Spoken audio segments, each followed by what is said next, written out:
আল্লাহ রাব্বুল আলামিন আমাদেরকে সৃষ্টি করেছেন একটা বিশেষ উদ্দেশ্য নিয়ে। আল্লাহ পাক সূরাতুজ যারিয়াত 56 নম্বর আয়াতে বলছেন, আউযু বিল্লাহি মিনাশ শাইতানির রাজীম। আল্লাহ পাক বলছেন, ওয়া মা খালাকতুল জিন্না ওয়াল ইনসা ইল্লা লিয়াবুদুন। আল্লাহ রাব্বুল আলামিন বলছেন, আমি জিন এবং মানব জাতিকে শুধুমাত্র আমার ইবাদত করার জন্যই সৃষ্টি করেছি। আল্লাহ রাব্বুল আলামিন এই আয়াতের মধ্যে আমাদের সৃষ্টির উদ্দেশ্য বর্ণনা করেছেন। আল্লাহ পাক কি কারণে আমাদেরকে সৃষ্টি করেছেন, ইল্লা লিয়াবুদুন, শুধু আল্লাহ পাকের ইবাদত করার জন্যই সৃষ্টি করা হয়েছে। আল্লাহ রাব্বুল আলামিন একা ছিলেন, হুয়াল আউয়ালু ওয়াল আখিরু ওয়াজ যাহিরু ওয়াল বাতিনু ওয়া হুয়া বিকুল্লি শাইইন আলিম। আল্লাহ পাক সূরা হাদীদ এর 3 নম্বর আয়াতে বলেছেন, আল্লাহ পাকই প্রথম, আল্লাহই শেষ, আল্লাহ পাকই প্রকাশ্য, আল্লাহই গোপন, এবং তিনি প্রত্যেকটা বিষয় সম্পর্কে জ্ঞানী। এক সময় কিছুই ছিল না, শুধু আল্লাহ রাব্বুল আলামিন ছিলেন। আবার একটা সময় আসবে কিছুই থাকবে না, শুধু আল্লাহ পাক থাকবেন। আল্লাহ পাক প্রকাশ্য, অর্থাৎ আল্লাহ পাকের নিদর্শনগুলো প্রকাশ্য, এগুলোকে দেখে আল্লাহকে চিনতে হবে। আল্লাহ পাক গোপন, আল্লাহর মারিফত গোপন, এটাকে খুঁজে নিতে হয়, সবার সামনে এসে ধরা দিবে না। আল্লাহকে চেনার এবং আল্লাহকে পাওয়ার যে রাস্তা, এটা আপনাকে খুঁজতে হবে। ওয়া হুয়া বিকুল্লি শাইইন আলিম। আল্লাহ পাক প্রত্যেকটা বিষয় সম্পর্কে জ্ঞানী, এমন কিছুই নাই যে আল্লাহ পাকের জ্ঞানকে অতিক্রম করতে পারে। আল্লাহ পাক যাকে যতটুকু জ্ঞান দিয়েছেন, এর বাইরে কারো কোনো জ্ঞান নাই। সর্বপ্রথম আল্লাহ পাক একা ছিলেন। এখন যদি কারো মনে ওয়াসওয়াসা বা শয়তানি চলে আসে যে আল্লাহ পাক সবাইকে সৃষ্টি করেছেন, তাহলে আল্লাহকে কে সৃষ্টি করেছে, যেমনটা অনেকে এখন কথা বলে থাকে, তখন দায়িত্ব হচ্ছে বলতে হবে আমানতু বিল্লাহি ওয়া রুসুলিহি। কি বলতে হবে? আমার সাথে বলেন, আমানতু বিল্লাহি ওয়া রুসুলিহি, এবং বলতে হবে আউযু বিল্লাহি মিনাশ শাইতানির রাজীম, অথবা বলতে হবে আল্লাহুম্মা ইন্নী আউযু বিকা মিন হামাযাতিশ শায়াতিন ওয়া আউযু বিকা রাব্বি আন ইয়াহদুরুন। এটা বলে বাম দিকে 3 বার থুতু ফেলতে হবে, তাহলে শয়তানের এই ওয়াসওয়াসা মন থেকে দূর হয়ে যাবে ইনশাআল্লাহ। এখনকার বিশ্বের বেশিরভাগ মানুষ শয়তানের ওয়াসওয়াসায় চলে। এই কারণেই শয়তানকে দূর করতে হলে কিছু আমলের প্রয়োজন, যেমন 5 ওয়াক্ত নামাজ, সবসময় ওযু অবস্থায় থাকার চেষ্টা করা, কোরআন তেলাওয়াত করা নিয়মিত, সকাল সন্ধ্যায় আল্লাহর জিকির করা, এবং প্রত্যেক ফরজ নামাজের পরে তাসবিহ তাহলিল করা। কমপক্ষে সকাল সন্ধ্যায় 3 বার করে সূরা ইখলাস পড়া, কুল হুয়াল্লাহু আহাদ, এটা পড়া। সকাল সন্ধ্যায় 3 বার করে সূরা ফালাক পড়া, কুল আউযু বিরাব্বিল ফালাক, এটা পড়া। অথবা সকাল সন্ধ্যায় 3 বার করে সূরা নাস পড়া, কুল আউযু বিরাব্বিন নাস, এটা পড়া। সকাল সন্ধ্যায় কমপক্ষে 2 বার আয়াতুল কুরসি তেলাওয়াত করা। রাতের বেলা সম্ভব হলে সূরা মুলক তেলাওয়াত করা, অথবা সূরা বাকারার শেষের 3টা আয়াত তেলাওয়াত করা। এগুলো যে ব্যক্তি নিয়মিত তেলাওয়াত করে, চর্চা করে, সে শয়তানের ওয়াসওয়াসা থেকে দূরে থাকবে ইনশাআল্লাহ। আর শয়তানের ওয়াসওয়াসা অনেক ভাবে হতে পারে। মানসিক কোনো ক্ষেত্রে চোখের বদনজরও লাগতে পারে। চোখের বদনজর কিন্তু সত্য, যদিও বা বর্তমান বিজ্ঞান এগুলোকে স্বীকার করে না। আর বিজ্ঞান কোনো কিছুকে স্বীকার করলেই আমরা মানব, আর স্বীকার না করলে মানব না, এটা একটা কুফরি আকীদা। কি আকীদা? কুফরি আকীদা। বিজ্ঞান, যুক্তি, দর্শন এগুলো আল্লাহর বিধানের আওতাধীন। আল্লাহ পাকের বিধান এবং ওহী বিজ্ঞান, যুক্তি, দর্শনের আওতাধীন নয়। এই কনসেপ্টটা মুসলিমদেরকে আগে ক্লিয়ার করতে হবে। আল্লাহ রাব্বুল আলামিন তার ওহীর মধ্যে যে জ্ঞান নাযিল করেছেন, এটা চূড়ান্ত। কোনো জ্ঞান যদি এর ভিতরে পড়ে যায়, সেটা আমরা গ্রহণ করব, যেটা এর বাইরে চলে যাবে সেটাকে গ্রহণ করার প্রয়োজন নাই। দুর্ভাগ্যজনক হচ্ছে পশ্চিমারা সর্বপ্রথম নষ্ট করে দিয়েছে মুসলিম কমিউনিটিগুলোর পলিটিক্যাল সিস্টেম। দ্বিতীয়ত ধ্বংস করেছে মুসলিম জাতিগুলোর সামাজিক ব্যবস্থা। তৃতীয়ত ধ্বংস করেছে মুসলিমদের কালচার, সংস্কৃতি। চতুর্থ ধ্বংস করেছে মুসলিমদের অর্থনীতি। আর এখন ধ্বংস করতে চাচ্ছে মুসলিমদের শিক্ষানীতি। এখানে একটা চিরকুট আছে, পলিটিক্যাল আলাপ করা যাবে না। ওই জন্য আমি এখন মজা করে বলি যে পলিটিক্যাল আলাপ আমরা শিক্ষিতরা করতে পারবো না। কে করতে পারবে? হিরো আলম। কথা বুঝতে পারছেন না? ও করতে পারবে, ও প্রচারণা চালাতে পারবে, ভোট চাইতে পারবে, এমপি হতে পারবে, শিক্ষিত সমাজ কথা বলতে পারবে। সর্বপ্রথম যে বিষটা দেওয়া হয়েছে পশ্চিমা সভ্যতা থেকে, সেটা হলো মুসলিমদের একটা কমিউনিটি ছিল ইউনাইটেড, এটাকে কেটে টুকরা টুকরা করে বিভক্ত করে ফেলা হয়েছে। এটা 1 নম্বর কাজ তারা করেছে। 2 নম্বর, পলিটিক্যাল সিস্টেমগুলোর মধ্যে বিষ ঢুকিয়ে দেওয়া হয়েছে, বিষ। এখানে ভাইয়ে ভাইয়ে মারামারি করবে, এখন ভাই ভাই, দুজনেই ভাই। আচ্ছা, 3 নম্বর করা হয়েছে কালচার। আমাদের যে কালচারগুলো আছে, এই কালচারগুলোকে ধ্বংস করে দেওয়া হচ্ছে। পশ্চিমা কালচারে সবকিছুই চলছে, আমাদের চেহারা স্রোত থেকে শুরু করে আকীদা, আদর্শ, সবকিছুই, পরিবার, সবকিছুই। পশ্চিমা কালচার ছাড়া আমরা চলতে পারছি না। একটা বিয়ে হবে, সেই বিয়েতেও গিয়ে দেখবেন প্রথমে গায়রে মাহরাম, মাহরামের কোনো বাস বিচার নাই, যে যাকে পাচ্ছে হলুদ মাখাচ্ছে, ডিজে পার্টি হচ্ছে, ধুমধারাক্কা গান হচ্ছে। বিয়ের শুরুটাই হচ্ছে পশ্চিমা কালচার। প্রত্যেকটা সেক্টরে অর্থনীতি, আল্লাহ পাক ব্যবসা হালাল দিয়েছেন, আল্লাহ পাক দিয়েছেন যাকাত ভিত্তিক অর্থনৈতিক সিস্টেম, সাদাকা, ওশর, সাদাকাতুল ফিতর ইত্যাদি, এগুলো সব বাদ। এখন চলছে সুদ। কি চলছে? সুদ আর প্রতারণা, ঘুষ আর দুর্নীতি। এখানেও পশ্চিমা কালচার। আরেকটা কি? শিক্ষা। এখন শিক্ষার মধ্যেও আস্তে আস্তে সব পশ্চিমা কালচার ঢুকে দেওয়ার চেষ্টা করছে। আর আমরা কি করছি আসলে? আমরা আপোষে মারামারি কাটাকাটি করছি, আপোষে গীবত, তমুত, সমালোচনায় ব্যস্ত আছি। কে কার ভুল ধরবো, কে কাকে আন্ডারস্টিমেট করবো, কে কাকে অনলাইনে ধুয়ে রেখে দিব, এগুলোই আমাদের কাজ। আল্লাহ পাক আমাদেরকে বুঝ দান করুন, বোধ শক্তি দান করুন। আল্লাহ পাক যেন আমাদেরকে বোঝার তৌফিক দেন কোরআন এবং সুন্নাহর মধ্যে যে জ্ঞানটা আছে এটাই চূড়ান্ত। এর বাইরে অনেক জ্ঞান থাকতে পারে, সেই জ্ঞান আমরা নিব না এমন নয়, সেই জ্ঞানও আমরা নিব, কিন্তু যখন সেটা কোরআন সুন্নাহর মানদণ্ডে টিকে যাবে তখন নিব। দেখা যায় কোরআন সুন্নাহর সাথে সাংঘর্ষিক, সেই জ্ঞানটা আমরা নিব না, সিম্পল। কারণ আমরা তো মুসলিম, অন্যদের পরকালীন কনসেপ্ট নাই, অন্যদের পরকালের হিসেব নিকেশের ভয় নাই, তাদের পরকালীন কোনো চেতনা নাই, কিন্তু আমাদের আছে না? আমাদেরকে মৃত্যুবরণ করতে হবে, কবরে সওয়াল জবাব দিতে হবে, আমাদের হাসর, মিজান, পুলসিরাত আমাদের সামনে অপেক্ষা করছে। আর আমরা চাই জান্নাতে যেতে। কোথায় যেতে? জান্নাতে যেতে। তাহলে আমাদেরকে তো 8-10টা মানুষের মতো চিন্তা করলে হবে না, হবে? অতএব জীবনের প্রতিটা ক্ষেত্র আল্লাহ পাকের ওহীর বিধানে যে চলবে, ইনশাআল্লাহ সে সফল, দুনিয়াতেও সফল, পরকালেও সফল ইনশাআল্লাহ।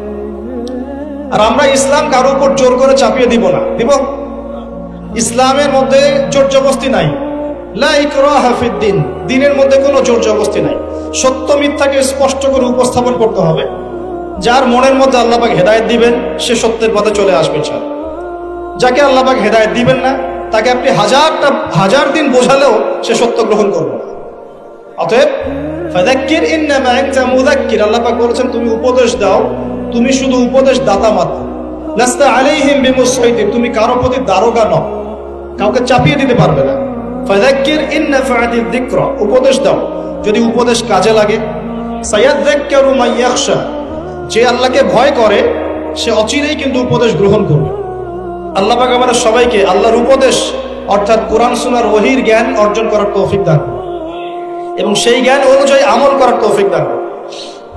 আল্লাহ পাক মানুষ সৃষ্টি করে কি করেছেন সেটা জানার আগে আমরা এটা জানবো যে আল্লাহ রাব্বুল আলামিন যখন একা ছিলেন, তারপর আল্লাহ পাক কি করেছেন জানতে ইচ্ছা করে না? আচ্ছা, আজকে আমরা হিস্ট্রিটা বলছি, শুনুন। আস্তে আস্তে আমি যুবকদের দিকেও আসবো এবং সমকালীন প্রেক্ষাপটেও আসবো ইনশাআল্লাহ। আর সবশেষে আমরা ফিনিশিং দিব এভাবে, সমকালীন প্রেক্ষাপটে আমাদের করণীয় কাজগুলো কি কি, আল্লাহ পাক আমাদেরকে বোঝার তৌফিক দেন। আল্লাহ পাক একা ছিলেন, তারপর আল্লাহ সৃষ্টি করেছেন আরশে আজিম। এই জায়গাটা একটু ফাঁকা করো প্লিজ। আল্লাহ পাক সৃষ্টি করেছেন কি? আরশে আজিম। আরশ কি জিনিস? যেই আরশের ছায়ায় আল্লাহ পাক কিয়ামতের মাঠে 7 শ্রেণীর মানুষকে ছায়া দিবেন, যেদিন এই ছায়া ছাড়া অন্য কোনো ছায়া থাকবে না। আরশটাকে একটু বুঝি। একটা হাদিসের মধ্যে নবী সাল্লাল্লাহু আলাইহি ওয়াসাল্লাম বলেছেন, নবীর নাম শুনলেই দরুদ পড়বেন, বলবেন সাল্লাল্লাহু আলাইহি ওয়াসাল্লাম। নবীজি বলছেন, দেখো এই পৃথিবী থেকে প্রথম মহাবিশ্বের দূরত্ব হচ্ছে 500 বছরের পথ। কত বছর? 500 বছর। এভাবে দ্বিতীয় মহাকাশ থেকে তৃতীয় মহাকাশ দূরত্ব 500 বছরের পথ। এইভাবে প্রত্যেক আসমানের মধ্যে দূরত্ব হচ্ছে কত বছরের পথ? 500। সপ্তম আসমানের উপরে আছে সিদরাতুল মুনতাহা। কি আছে? এটা একটা কুল গাছ, বড়ই গাছ। নাসা আবিষ্কার করতে পেরেছে? অতএব বিশ্ববাসী বিশ্বাস করবে না।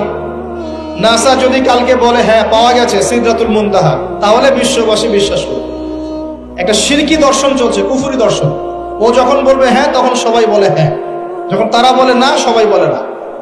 আল্লাহ পাকের ওহীর জ্ঞানের কোনো মূল্য নাই সবার কাছে, ইল্লা মাশাআল্লাহ। সিদরাতুল মুনতাহার উপরে আছে কুরসি। কি আছে? কুরসি, আল্লাহ পাকের কুরসি, যেটা আপনি আয়াতুল কুরসির মধ্যে পড়েন, ওয়াসিআ কুরসিয়ুহুস সামাওয়াতি ওয়াল আরদ, মানে আল্লাহ পাকের কুরসিটা আসমান জমিনকে ঘিরে রেখেছে।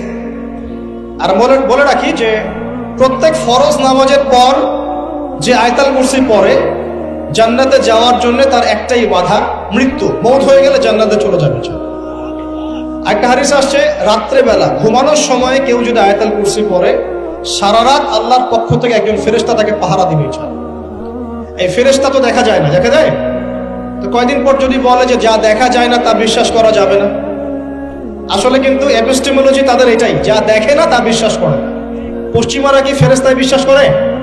কেন করে না? এটা তো একটা প্রশ্ন, উত্তরটা আমি বলছি আপনাদের। কারণ তাদের জ্ঞান তত্ত্ব হচ্ছে যা চোখে দেখি না, যা পরীক্ষা নিরীক্ষা পর্যবেক্ষণে আসে না, তার কোনো অস্তিত্ব নাই। এটা ওদের ফিলোসফি অফ এডুকেশন, শিক্ষা দর্শন। এটাকে আমরা ফিলোসফির ভাষায় বলি এপিস্টেমোলজি বা জ্ঞান তত্ত্ব। জ্ঞান তত্ত্ব টিচার যারা আছেন তারা বুঝবেন, তাদের জ্ঞান তত্ত্ব এমন। আর আমাদের জ্ঞান তত্ত্ব উল্টা, টোটালি ডিফারেন্ট। আমরা কি বলি? আমরা বলি ওয়াকুলিল হাক্কু মির রাব্বিকুম, সত্য আল্লাহর পক্ষ থেকে আসে। আমরা বলি যে অদৃশ্য বিশ্বাস না করা পর্যন্ত কেউ মুমিনই হতে পারবে না। ইমানের কয় পিলার? ইমানের কয় পিলার? 6 পিলার।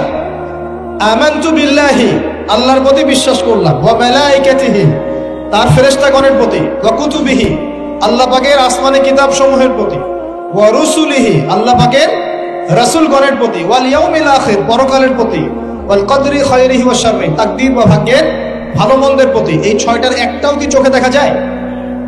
আল্লাহকে দেখেছেন? ফেরেশতা দেখেছেন? আমাদের নবীকেও কি দেখেছেন? শুধু কোরআনটা আপনি চোখের সামনে দেখছেন, আর কিচ্ছু আপনি দেখছেন। পরকাল দেখেছেন? তাকদীর ভাগ্য দেখেছেন? কিচ্ছু দেখি নাই। এই 6টা পিলারে বিশ্বাস না করতে পারলে কেউ মুমিন হতে পারবে না। পারবে?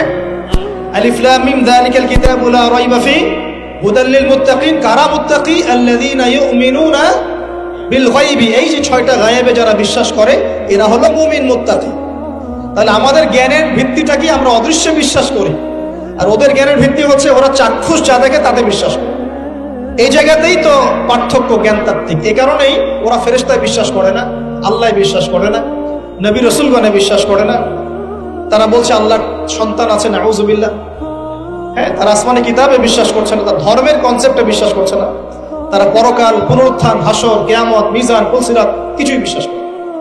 বিশ্বাসগত পার্থক্য এখানে। এখন মুমিন মুসলিম হিসাবে আমরা বিশ্বাস করি আল্লাহ পাকের ফেরেশতা আছে না নাই? আছে। এখন এই ফেরেশতারা 8জন ফেরেশতা, বড় বড় 8জন ফেরেশতা, তারা আল্লাহ পাকের আরশটাকে ধরে রেখেছে। কয়জন ফেরেশতা? 8জন। এই 8জন ফেরেশতা আল্লাহর আরশকে টেনে নিয়ে আসবে কিয়ামতের মাঠে। বলেন সুবহান। আল্লাহ পাকের এমনও ফেরেশতা আছেন যারা একটা ফুৎকার দিবে, জাস্ট একটা ফু, এক ফুৎকারে পুরো মহাবিশ্ব ধ্বংস হয়ে যাবে।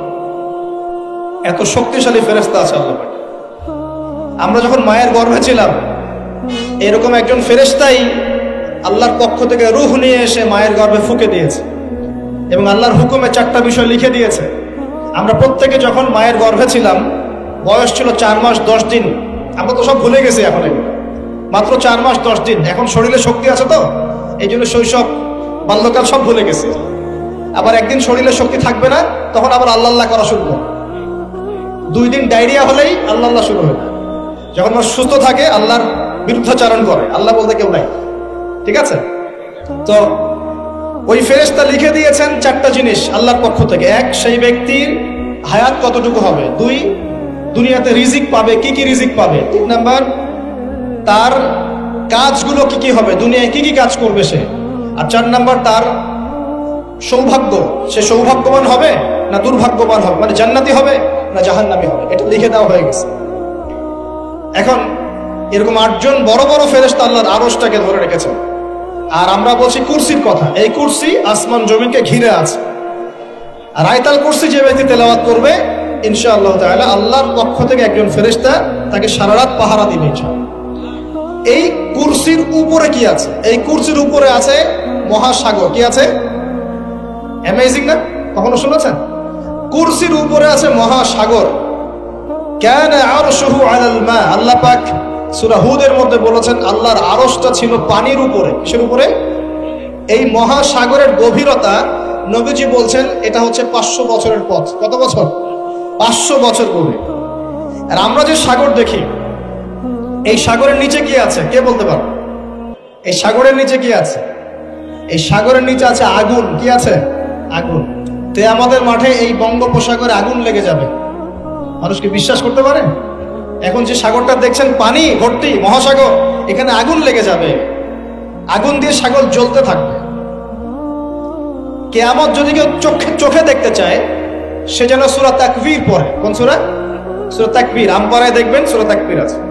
ইদা শামসু কুবিরাত ওয়া ইদা নুজুমু কাদারাত ওয়া ইদা জিবালু সুজিরাত ওয়া ইদা ইশারু উতিলাত ওয়া ইদা উহুশু হুশিরাত ওয়া ইদা বিহারু উজ্জিরাত। এই যে আয়াতটা বুঝুন তো প্রিয় ভাইরা, সাগর নিয়ে দুটো কথা বলেই দেই। সেটা হলো আল্লাহ পাকের সমস্ত সৃষ্টি আল্লাহ পাকের তাসবিহ পাঠ করে, এমনকি এই সাগরও আল্লাহর তাসবিহ পাঠ করে। এবং প্রতিটা সৃষ্টি পরকালে সাক্ষী হয়ে থাকবে। ওই সাগরের কিনারে দাঁড়িয়ে যারা ন্যাংটা হয়ে নগ্ন হয়ে দাঁড়িয়ে আছে, গোসল করছে, সাগর তাদের বিরুদ্ধে সাক্ষী দিবে। ওখানে দাঁড়িয়ে যারা গাঁজা খাচ্ছে, ফেন্সিডিল খাচ্ছে, ইয়াবা খাচ্ছে, সমকামিতা করছে, গান বাজনা করছে, সাগর ওদের বিরুদ্ধে সাক্ষী দিবে। এই যে আজকে যেখানে বসে আমরা ওয়াজ মাহফিল করেছি, দিনের কথা বলেছি, এই মাটি কালকে আমাদের সাক্ষী দিবে এখানে ভালো কিছু হয়েছে। গোপনে যেখানে জেনা করেছেন পতিতালয়ে, সেই পতিতালয়ের মাটি আপনার বিরুদ্ধে সাক্ষী দিবে। আল্লাহ পাকের প্রত্যেকটা সৃষ্টি আল্লাহর কাছে সাক্ষী প্রদান করবে আমাদের বিরুদ্ধে অথবা পক্ষে। আল্লাহ আমাদেরকে বোঝার তৌফিক দান করবে। সাগর থেকে শেখার অনেক কিছু আছে। সে নীরবে আল্লাহ পাকের হুকুম পালন করে যায়। কখনো কি সে হুকুম পালন করতে থেমে যায়? আসমানের পাখির দিকে হেদায়েত আছে, তারা আল্লাহ পাকের তাসবিহ পাঠ করে। গাছপালা আল্লাহর তাসবিহ পাঠ করে। আসমান, জমিন, চন্দ্র, সূর্য যা আছে আল্লাহ পাকের সমস্ত সৃষ্টি আল্লাহর তাসবিহ পাঠ করে। আল্লাহ পাকের দুইটা নাফরমান সৃষ্টি আছে, একটা হলো মানুষ আর একটা হলো জিন জাতি। এই দুটোই সবচেয়ে নাফরমান সৃষ্টি। ওইদিকে আমি পরে আসছি। সাগর কি শেখায়? বিনয়ী হতে শেখায়। কারণ সে অনেক শক্তিশালী, সে অনেক শক্তিশালী এবং প্রচুর সম্পদে ভরা। এই সাগর এই পুরো এলাকার বা পুরো দেশের কোটি কোটি মানুষের রিজিকের উৎস। এই সাগর, তার ভিতরে আল্লাহ রিজিক আছে, সম্পদ আছে। অনেক সম্পদে পরিপূর্ণ থাকার পরেও সাগর খুব শান্ত, তার মধ্যে খুব উদ্ধত অহংকারী আচরণ দেখা যায়। ঠিক আল্লাহর জ্ঞানী মানুষরা সমুদ্রের মতো হয়, তাদের ভিতরে অনেক জ্ঞান থাকে, কিন্তু তারপরেও তারা শান্ত থাকে, বিনয়ী থাকে। আর যাদের ভিতরে সম্পদ কম তাদের লাফালাফি বেশি। কথা বুঝতে পারছেন? সাগর এত শক্তিশালী হওয়া সত্ত্বেও আপনি তার সামনে গিয়ে দাঁড়ালে সে আপনার পা ধুয়ে দেয়। আল্লাহর বিনয়ী মানুষরা এমনই হয়, অনেক শক্তিশালী হওয়া সত্ত্বেও, সম্পদশালী হওয়া সত্ত্বেও তারা আপনার পা ধুয়ে দিবে। অনেক শেখার আছে, অনেক কিছু। সাগর সম্পর্কে অনেক আয়াত আছে কোরআনে। যখন সাগরে নৌযান চলাচল করে তখন আল্লাহ পাক যদি ঝড় ঝাপটা দেন, প্রাকৃতিক কোনো বিপর্যয় দেন, তাহলে মানুষ মুখলেস ভাবে আল্লাহকে ডাকা শুরু করে। যখন সে সেখান থেকে উদ্ধার পায়, আল্লাহ পাক উদ্ধার করে দেন, বিপদ থেকে বাঁচিয়ে দেন, আবার সে আল্লাহর সাথে শিরক করা শুরু করে। এই আয়াতগুলো সূরা ইউনূসের মধ্যে আছে। তো আমরা চেষ্টা করব সাগরের মতো সম্পদশালী হওয়ার জন্য। সম্পদশালী ভিতর থেকে, ভিতরে সম্পদ থাকবে, যেমন ভিতরে জ্ঞান থাকবে কিন্তু বাইরে বিনয়ী ভাব থাকবে। সাগরের মতো পা ধুয়ে দেওয়ার মানসিকতা থাকতে হবে। এবং যখন সে আল্লাহর হুকুমে মানে গর্জন প্রদান করা শুরু করে তখন কিন্তু সামন পিছন সব ভাসিয়ে নিয়ে চলবে। তাই নর্মালি শান্ত থাকতে হবে, যখন আল্লাহর হুকুম আসবে তখন ঝাঁপিয়েও পড়তে হবে। কথা কি বুঝতে পারছেন? সমুদ্রের মতো অনেক কিছু শেখার আছে। এগুলো শিখতে হলে আগে দৃষ্টিভঙ্গি চেঞ্জ করতে হবে। সাধারণ মানুষের মতো সব দেখলে হবে না, আপনাকে খিদর আলাইহিস সালামের মতো দেখতে হবে। তার মতো মুসা আলাইহিস সালাম বলছেন যে নৌকা ফুটা করলেন কেন? সূরা কাহফ কেউ পড়েছেন? সূরা কাহাফ পড়েছেন তো? নবী মুসা আলাইহিস সালাম বলছেন নৌকা ফুটা করলেন কেন? তিনি বলছেন নৌকা ফুটা না করলে জলদস্যু নিয়ে চলে যেত। মুসা আলাইহিস সালাম বলছেন নিষ্পাপ বাচ্চাকে হত্যা করলেন কেন? খিদর আলাইহিস সালাম বলছেন এই বাচ্চাকে হত্যা না করলে এই বাচ্চা বড় হয়ে বড় কাফের হতো, পিতা মাতাকেও কাফের বানাতো। মুসা আলাইহিস সালাম বলছেন এই দেয়াল কেন নির্মাণ করলেন পারিশ্রমিক ছাড়াই? তিনি বলছেন দেয়াল নির্মাণ না করলে এর নিচে থাকা সম্পদ, এতিম বাচ্চাদের সম্পদ মানুষ নিয়ে চলে যেত। তিনটা প্রশ্নেই মুসা আলাইহিস সালাম বাইরের চোখ দিয়ে দেখেছেন, খিদর আলাইহিস সালাম তার ভিতরের চোখ দিয়ে দেখেছেন। এই যুগে যদি আপনি ফিতনা চিনতে চান, দাজ্জালীয় সভ্যতাকে চিনতে চান, তাদের প্ল্যানগুলো বুঝতে চান, স্বাভাবিক দৃষ্টিভঙ্গি দিয়ে দেখলে হবে না, ভিতরের চোখ দিয়ে দেখা শিখতে হবে। এটা সবচেয়ে বড় কথা আজকের মাহফিল। দৃষ্টিভঙ্গি চেঞ্জ করতে হবে, তারপরে আপনি ফিতনা ধরতে পারবেন, সমাধানও খুঁজে বের করতে পারবেন ইনশাআল্লাহ। তবে বাস্তবতা কি জানেন? বাস্তবতা হচ্ছে খিদর আলাইহিস সালামের মতো মানুষদেরকে এই সমাজ মূল্যায়ন করে না। যাদের মধ্যে খিদরের মতো অন্তর্দৃষ্টি আছে তাদেরকে সমাজ মূল্যায়ন করে না, তাদেরকে মানুষ বলে পাগল। আল্লাহ রাব্বুল আলামিন সূরাতুন নাহল এর 89 নম্বর আয়াতে বলেছেন, হে নবী আমি আপনার প্রতি এমন একটা কিতাব নাজিল করেছি, তিবিয়ানান লিকুল্লি শাই, যেই কিতাব বা যেই বইটা প্রত্যেকটা বিষয়ের ব্যাখ্যা, প্রত্যেকটা বিষয়। সুবহানাল্লাহ বলবেন না? আল্লাহ পাক কোন কিতাব নাজিল করেছেন? আল কোরআন। আল্লাহ পাক বলছেন এই কোরআন তিবিয়ানান লিকুল্লি শাই, প্রত্যেকটা বিষয়ের ব্যাখ্যা, ওয়া হুদান, এবং এটা হচ্ছে হেদায়েত, গাইডেন্স, ওয়া রাহমাতান, এবং এটা হচ্ছে দয়া, অনুগ্রহ, ওয়া বুশরা লিল মুসলিমিন, এটা মুসলিমদের জন্য সুসংবাদ। সুবহানাল্লাহ বলবেন না? আল্লাহ পাক বলছেন হে নবী আমি আপনার কাছে এমন একটা বই নাযিল করেছি যেই বইটা প্রত্যেকটা বিষয়ের ব্যাখ্যা। প্রত্যেকটা বিষয় বলতে কি আসে? আপনার ইবাদত বন্দেগীর জীবন, আপনার জিকির আজকার, আপনার লাইফস্টাইল, আপনার পরিবার, আপনার ইকোনমিক সেকশন, আপনার সামাজিক সেকশন, আপনার ওয়ার্ল্ড অ্যাফেয়ার্স, প্রতিটা বিষয়ের ব্যাখ্যা আল্লাহ পাক কোরআনে নাজিল করেছেন। এটা বিশ্বাস করেন? আলহামদুলিল্লাহ। আল্লাহ পাক অন্য সূরায় বলেছেন, সূরা কাহফের মধ্যে বলেছেন আল্লাহ পাক 54 নম্বর আয়াতে, ওয়ালাকাদ সাররাফনা ফি হাযাল কুরআন লিন-নাস মিন কুল্লি মাসাল, আমি এই কোরআনের মধ্যে মানব জাতির জন্য প্রতিটা বিষয়কে ব্যাখ্যা করেছি। সুবহানাল্লাহ। ওয়া কানা আল-ইনসান আকসারা শাইইন জাদালা, আকসারা শাইইন জাদালা, কিন্তু মানুষ বেশিরভাগ বিষয়ে বিতর্ক করতে বেশি পছন্দ করে। আল্লাহ বলছেন আমি কোরআনে মানব জাতির জন্য প্রতিটা বিষয়ে ব্যাখ্যা করেছি, কিন্তু মানুষ বিতর্ক করতে বেশি পছন্দ করে। সূরা বাকারার প্রথমে গিয়ে দেখবেন যালিকাল কিতাব লা রাইবা ফি, এটা এমন একটা কিতাব যে বিষয়ে কোনো সন্দেহ নাই। কোরআনে অসংখ্য আয়াত আছে যেখানে আল্লাহ পাক বলেছেন আমি কোরআনকে নাজিল করেছি যার মধ্যে আপনি প্রতিটা বিষয়ের সমাধান পাবেন ইনশাআল্লাহ। এই আকীদা কি বিশ্বাস করেন কোরআনে প্রত্যেকটা বিষয়ের সমাধান আছে? আচ্ছা, এখন একজন মুসলিম হিসেবে এই কোরআনের সাথে আমাদের আচরণটা কেমন হওয়া উচিত? আর তার আগে আমাকে জানতে হবে কোরআন শব্দের অর্থটা কি। কোরআন শব্দের অর্থ কি কে বলতে পারবেন? নিত্য পঠিতব্য, যে বইটা নিয়মিত চর্চা করা হয়, পড়া হয়, এর নাম কি? আল কোরআন। একটা কথা বলে রাখি, আল্লাহ পাক যখন তাওরাত নাজিল করেছিলেন তখন তাওরাতই ছিল সত্য মিথ্যা ন্যায় অন্যায়ের একমাত্র মানদণ্ড, ঠিক আছে? এবং তাওরাতের ফলোয়ার্স যারা ছিলেন তারা কিন্তু মুসলিম ছিলেন, তাই নয় কি? আল্লাহর কাছে আত্মসমর্পণকারী ছিলেন, তারা মুসলিম ছিলেন। আল্লাহ পাক এরপর জাবুর নাজিল করলেন। তৎকালীন সময়ে জাবুরই ছিল সত্য মিথ্যা ন্যায় অন্যায়ের একমাত্র মানদণ্ড, তাই নয় কি? এবং জাবুর যারা ফলো করতেন তারা মুসলিম ছিলেন। আল্লাহ পাক এরপর ইনজিল নাজিল করলেন। তখন ইনজিলই ছিল ন্যায় অন্যায় সত্য মিথ্যার একমাত্র চূড়ান্ত মানদণ্ড, তাই নয় কি? এবং ইনজিল যারা ফলো করতেন তারা ছিলেন তৎকালীন সময়কার মুসলিম। সর্বশেষ নবী মুহাম্মদ সাল্লাল্লাহু আলাইহি ওয়াসাল্লাম এবং তার কাছে নাজিল করা হয়েছে আল কোরআন এবং তার ব্যাখ্যা হাদিস। এখন কিয়ামত পর্যন্ত কোরআন এবং হাদিসগুলোর বাইরে ন্যায় অন্যায় সত্য মিথ্যা হক বাতিলের কোনো মানদণ্ড আছে? কথা কি বোঝা যায়? কিয়ামত পর্যন্ত সত্য মিথ্যা ন্যায় অন্যায়ের কোনো মানদণ্ড আছে? নাই। এই কোরআন নাজিল করা হয়েছে কি শুধু মুসলিমদের জন্য? শুধু মুসলিমদের জন্য নাকি পুরো মানব জাতির জন্য? আল কোরআন কি একটা নির্দিষ্ট সময়ের জন্য না কিয়ামত পর্যন্ত? আমাদের নবী সাল্লাল্লাহু আলাইহি ওয়াসাল্লাম শুধু কি আমাদের নবী না সবার নবী? এমনকি তিনি তো জিন জাতিরও নবী, তাই নয় কি? আচ্ছা, জিনদের মধ্যেও যে মুসলিম অমুসলিম আছে বিশ্বাস করেন? সূরা জিন পড়ে দেখবেন।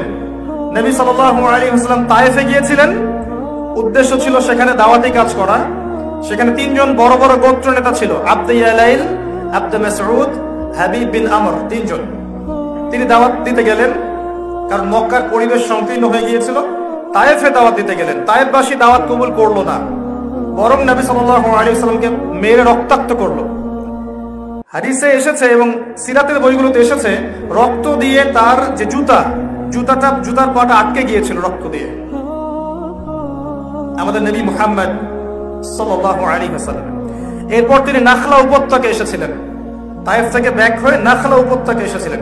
যখন নাখলা উপত্যকায় তিনি সালাত আদায় করছেন, তখন জিনদের একটা দল কোরআন শুনতে পেল, সুবহানাল্লাহ, এবং কোরআন শুনে তারা মুসলিম হয়ে গেল। জিনদের মধ্যেও কিন্তু মুসলিম অমুসলিম আছে। এখানে একটা বিষয় বলি, বর্তমান পশ্চিমা সভ্যতার আদর্শে যে দর্শনগুলো উঠেছে, গড়ে উঠেছে, এই দর্শনগুলো কিন্তু জিনে বিশ্বাস করে না, করে তারা এলিয়েনে বিশ্বাস করে। কিসে বিশ্বাস করে? তাদের জ্ঞানতাত্ত্বিক একটা এপিস্টিমোলজি আছে বা জ্ঞানতত্ত্ব আছে, যে পরীক্ষা নিরীক্ষা যুক্তি দর্শন বিজ্ঞান দিয়ে যদি আপনি ল্যাবে প্রমাণ করতে না পারেন সেটা জ্ঞান নয়। এটা ওদের দর্শন। আর আমি ফিলোসফির ছাত্র, আমার চেয়ে বেটার এগুলো আপনি পড়েন নেই।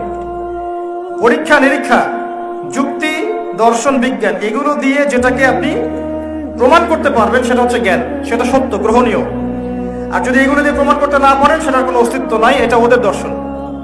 এই কারণেই আল্লাহ আপনি ল্যাবে প্রমাণ করতে পারবেন, মালায়েকা ফেরেশতা ল্যাবে প্রমাণ করতে পারবেন, পরীক্ষা নিরীক্ষা যুক্তি দিয়ে বিজ্ঞান দর্শন দিয়ে পারবেন। রূহ বা আত্মা প্রমাণ করতে পারবেন, পরকালের জীবন প্রমাণ করতে পারবেন, কবরের আযাব, জাহান্নামের আগুন, জান্নাত, মিজান, পুলসিরাত, সত্য স্বপ্ন, কিচ্ছু আপনি ল্যাবে প্রমাণ করতে পারবেন না। এই কারণে তারা এগুলোতে বিশ্বাস করছে না, কারণ তাদের জ্ঞান তত্ত্ব হচ্ছে এগুলো দিয়ে যদি প্রমাণিত না হয় ততক্ষণ পর্যন্ত এটা জ্ঞান নয়। এই কারণে ওরা হচ্ছে চাক্ষুষ জ্ঞানে বিশ্বাস করে, গায়েবে বিশ্বাস করে না। আর আমাদের বিশ্বাসের পিলার কি? আল্লাযীনা ইউমিনুনা বিল গায়বি, মুত্তাকি কারা? যারা গায়েবে বিশ্বাস করে। আপনি খেয়াল করে দেখেন আপনার ঈমানের 6 পিলার, আল্লাহ, মালায়েকা, ওয়া কুতুবিহি ওয়া রুসুলিহি ওয়াল ইয়াউমিল আখির ওয়াল কদরি খাইরি ওয়া শাররি, সবগুলো গায়েব নয়, সব অদৃশ্য। দেখেছেন কখনো আল্লাহকে? দেখেছেন? মালায়েকা দেখেছেন? আসমানি কিতাবগুলো দেখেছেন? অনেক মুসলিম তো কোরআনও দেখে নাই। এমন অনেক মুসলিম যুবক আছে কোরআন খুলে দেখেনি কখনো, বিশ্বাস করেন না? সিরিয়াসলি বলছি, এমন অনেক মুসলিম প্রজন্ম আছে যারা কোরআন খুলেও দেখেনি কখনো। তারা জানে কোরআন কয়েকটা দিন পড়তে হয়, কেউ মারা গেলে, কারো 40-এর দিনে, কারো কোনখানির দিনে, দ্যাটস অল। অথবা একটা আয়াতকে ছিঁড়ে নিয়ে কাগজের মধ্যে মুড়িয়ে এখানে মাদুলির মধ্যে ঢুকিয়ে দিবে, ব্যাস বরকত, তাবিজ। এভাবে তারা কোরআন নিচ্ছে জীবনে। এরকমও মুসলিম আছে, আল্লাহ পাক এদেরকে হেদায়েত করুন, আমিন। আমরা কিন্তু আমাদের এই গায়েবের 6 পিলারের কিছুই দেখিনি। পরকালের জীবন দেখেছেন? আমরা দেখি নাই। তাই বলে কি আমরা বিশ্বাস করব না? আমাদের বিশ্বাসটা হচ্ছে গায়েব, অদৃশ্যে। আর চাক্ষুষ পশ্চিমা দর্শনে বিশ্বাস হচ্ছে যে আপনি এই পরীক্ষা নিরীক্ষা যুক্তি দর্শন বিজ্ঞান দিয়ে প্রমাণ করতে না পারলে সেটা কখনো জ্ঞান নয়। এই জ্ঞানতাত্ত্বিক পার্থক্যের কারণে তারা নাস্তিকতায় বিশ্বাসী। আপনাকে এপিস্টিমোলজি বুঝতে হবে, দর্শনটা কি। ওদের দর্শনটা এমন, আর আমাদের দর্শনটা এমন নয়। এই কারণে দেখবেন জিনে ওরা বিশ্বাস করে না। মুহাম্মদ সাল্লাল্লাহু আলাইহি ওয়াসাল্লাম জিনদেরও নবী ছিলেন এবং আছেন। এবং ওয়া মা খালাকতুল জিন্না ওয়াল ইনসা ইল্লা লিয়াবুদুন, সূরা যারিয়াতে 56 নম্বর আয়াতে আল্লাহ পাক বলেছেন যে আমি মানুষ এবং জিনকে শুধুমাত্র আমার ইবাদত করার জন্য সৃষ্টি করেছি। ইবলিস সে কি ফেরেশতা? ইবলিস সে কি ফেরেশতা ছিল? খেয়াল করে দেখেন আল্লাহ পাক বলছেন ওয়াইজ কুলনা লিল মালাইকাতি ইসজুদু লিআদম, যখন আমি মালায়েকা ফেরেশতাদেরকে বললাম তোমরা আদমকে সিজদা করো। কাদেরকে বললেন? ফেরেশতাদেরকে বললেন। ইল্লা ইবলিস ফাসাজাদু ইল্লা ইবলিস, সবাই সিজদা করলো, ইবলিস সিজদা করলো না। এই আয়াত থেকে বুঝতে পারছি যে ইবলিস একজন ফেরেশতা। নাউযুবিল্লাহ। এই আয়াতের মধ্যে তো জিনের কথা নাই, আছে? কোরআনের এই একটা আয়াতকে কেন্দ্র করে যদি আপনি ফলাফলে আসতে চান তাহলে আপনাকে বিশ্বাস করতে হবে যে ইবলিস একজন জিন ছিল, সরি মালাক ছিল। আল্লাহ পাক মালায়েকাকে বলেছেন সিজদা করো, ইবলিস করেনি। কি বুঝলেন? ইবলিস মালাক ছিল। এটা হচ্ছে কি কোরআনের কিছু অংশকে পড়ে মুফতিগিরি করা। আপনি যখন সূরা কাহফের মধ্যে যাবেন তখন দেখবেন আল্লাহ বলেছেন ওয়া কানা মিনাল জিন, আছে না? সে জিনদের একজন ছিল।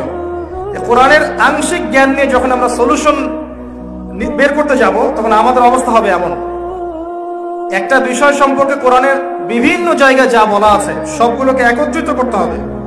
এই প্রসঙ্গে যতগুলো হাদিস আছে এগুলোকে একত্রিত করতে হবে। সাহাবায়ে কেরামদের যে কওল আছে এগুলোকে একত্রিত করতে হবে। সলফে সালিহিনের বুঝগুলোকে একত্রিত করতে হবে, এরপর একটা সিদ্ধান্তে আসতে হবে। আর যদি আপনি একটা আয়াতকে কেন্দ্র করে ফলাফলে আসতে চান, এই সমস্যার নাম হচ্ছে আইসোলেশন, মানে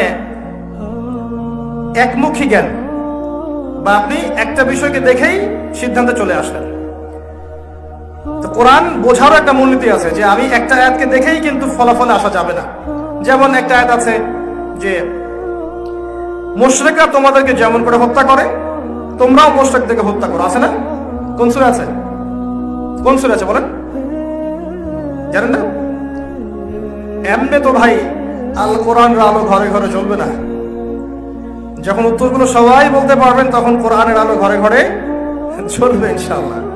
সূরা তাওবায় আছে ওয়াকাতিলুল মুশরিকিনা কাফা কামা ইউকাতিলুনাকুম কাফা। এখন কেউ যদি এই একটা আয়াতকে দেখে সিদ্ধান্তে আসতে চায় তাহলে কি হবে? ইসলামের নামে জঙ্গিবাদ ছড়াবে। সিম্পল কথা, বুঝতে পারছেন? সে দেখবে হ্যাঁ মুশরিকদেরকে যেখানে পাও সেখানে হত্যা করতে বলা হয়েছে, অতএব এটা আমাকে করতে হবে। কিন্তু পুরো কোরআন যদি সে পড়তো তাহলে বুঝতো এটা একটা নির্দিষ্ট প্রেক্ষাপটের আয়াত ছিল। এটা একটা নির্দিষ্ট প্রেক্ষাপটের আয়াত ছিল, যেই প্রেক্ষাপটে এটা প্রযোজ্য ছিল। এটাকে বলে আইসোলেশন। একটা আয়াতকে দেখেই সলিউশনে চলে আসে। আমার আলোচনা কিছু কিছু বিষয় হয়তো কঠিন মনে হচ্ছে, আস্তে আস্তে সহজ হয়ে যাবে ইনশাআল্লাহ। আমি বোঝাতে চাচ্ছি যে আল্লাহ পাক কোরআনুল কারীমের মধ্যে প্রতিটা বিষয়ের সমাধান নাজিল করেছেন। এখন কোরআন কেন্দ্রিক আমাদের কিছু কাজ আছে। এই কোরআনের শাব্দিক অর্থ হচ্ছে নিত্য পঠিতব্য বই, যেটা নিয়মিত পড়া হয়। কিন্তু কোরআনের সাথে মুসলিমদের আচরণের ক্ষেত্রে আরো কিছু কাজ আমাকে নিয়ে আসতে হবে। সেই কাজগুলো কি কি আমরা সেগুলো আলোচনা করবো ইনশাআল্লাহ। তার আগে আমরা যে বিষয়গুলো বুঝলাম যে জ্ঞান তত্ত্ব ঠিক করতে হবে। আমরা আল্লাহ পাকের গায়েবে বিশ্বাস করি, আর গায়েবের বিষয়গুলো আল্লাহ পাক সর্বাধিক জ্ঞাত। এগুলোর ব্যাখ্যা কি? সমস্ত ব্যাখ্যা আল্লাহ পাক মানুষকে শেখান নাই। এমন অনেক জ্ঞান আছে যেগুলো আল্লাহ পাক মানুষকে আদৌ শেখান নাই, আছে না? আছে। মানুষ কি সবকিছু জানে? জানে না। তো কোরআনে আল্লাহ পাক বলছেন আমি কোরআনের মধ্যে সমস্ত বিষয়ের সমাধান নাজিল করেছি। এবং আল্লাহ আরো বলেছেন ওয়াকুলিল হাক্কু মির রাব্বিকুম, সত্য তোমার রবের পক্ষ থেকে নাজিল হয়। সুবহানাল্লাহ। ফামান শাআ ফালইউমিন, যার ইচ্ছা হয় সে ঈমান আনুক, ওয়া মান শাআ ফালইয়াকফুর, যার ইচ্ছা হয় সে অস্বীকার করুক। ইন্না আ'তাদনা লিয-যালিমিনা নারান, আমি জালেমদের জন্য আগুন প্রস্তুত করে রেখেছি। আল্লাহ পাক সূরা বাকারার মধ্যে বলেছেন আল হাক্কু মির রাব্বিক, হক বা সত্য তোমার রবের পক্ষ থেকে নাজিল হয়। ফালা তাকুনান্না মিনাল মুমতারিন, আর তুমি সন্দেহবাদীদের অন্তর্ভুক্ত হয়েও না। এতটুকু কি বিশ্বাস করছেন যে আল কোরআনে এবং হাদিসগুলোর মধ্যে আল্লাহ রাব্বুল আলামিন মানবতার মুক্তি রেখেছেন এবং প্রতিটা বিষয়ের সমাধান নাজিল করেছেন? বিশ্বাস করছেন? এবার এই লেকচার আপনার জন্য। যদি আপনি বিশ্বাস না করেন তাহলে আমার লেকচার আপনার জন্য নয়। আমার কাছে আপনার জন্য কোনো হেদায়েত নেই। আপনি অন্য কারো কাছে গিয়ে হেদায়েত পেতে পারেন, আমার কাছে নাই। যখন আপনি বিশ্বাস করছেন হ্যাঁ আল কোরআনে আল্লাহ পাক প্রতিটা বিষয়ে সলিউশন নাজিল করেছেন, আলহামদুলিল্লাহ, এখন আপনি সামনে যান। কি করবেন? এখন আপনার তো কিছু দায়িত্ব বর্তাবে কোরআনের প্রতি, তাই নয় কি?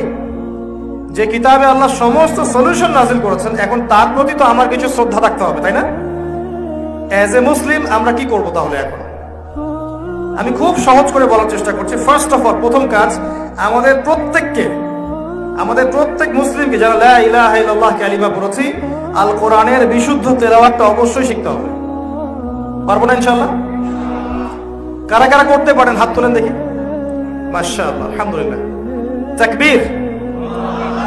মাশাআল্লাহ, কোরআন এমনই একটা কিতাব যেটা আল্লাহ পাক কিয়ামত পর্যন্ত রেখে দিবেন, যার তেলাওয়াতের প্রত্যেক হরফে 10টা করে নেকি হয়। আলহামদুলিল্লাহ, আপনি আলিফ লাম মিম পড়বেন, আপনি 30টা নেকি পাবেন ইনশাআল্লাহ। রাসূলুল্লাহ সাল্লাল্লাহু আলাইহি ওয়াসাল্লাম অনেকগুলো হাদিসে বলেছেন যে আল কোরআন কিয়ামতের মাঠে ইয়াতি ইয়াউমুল কিয়ামা শাফিআন লি আসহাবিহি, কোরআন কিয়ামতের দিন আসবে তার পাঠকের জন্য সুপারিশকারী হিসেবে। সুবহানাল্লাহ, কোরআন তার পাঠকের পক্ষে সুপারিশ করবে। এমন একটা হাদিস আছে যেখানে বলা হয়েছে সূরা বাকারা এবং সূরা আলে ইমরান সামনে থাকবে।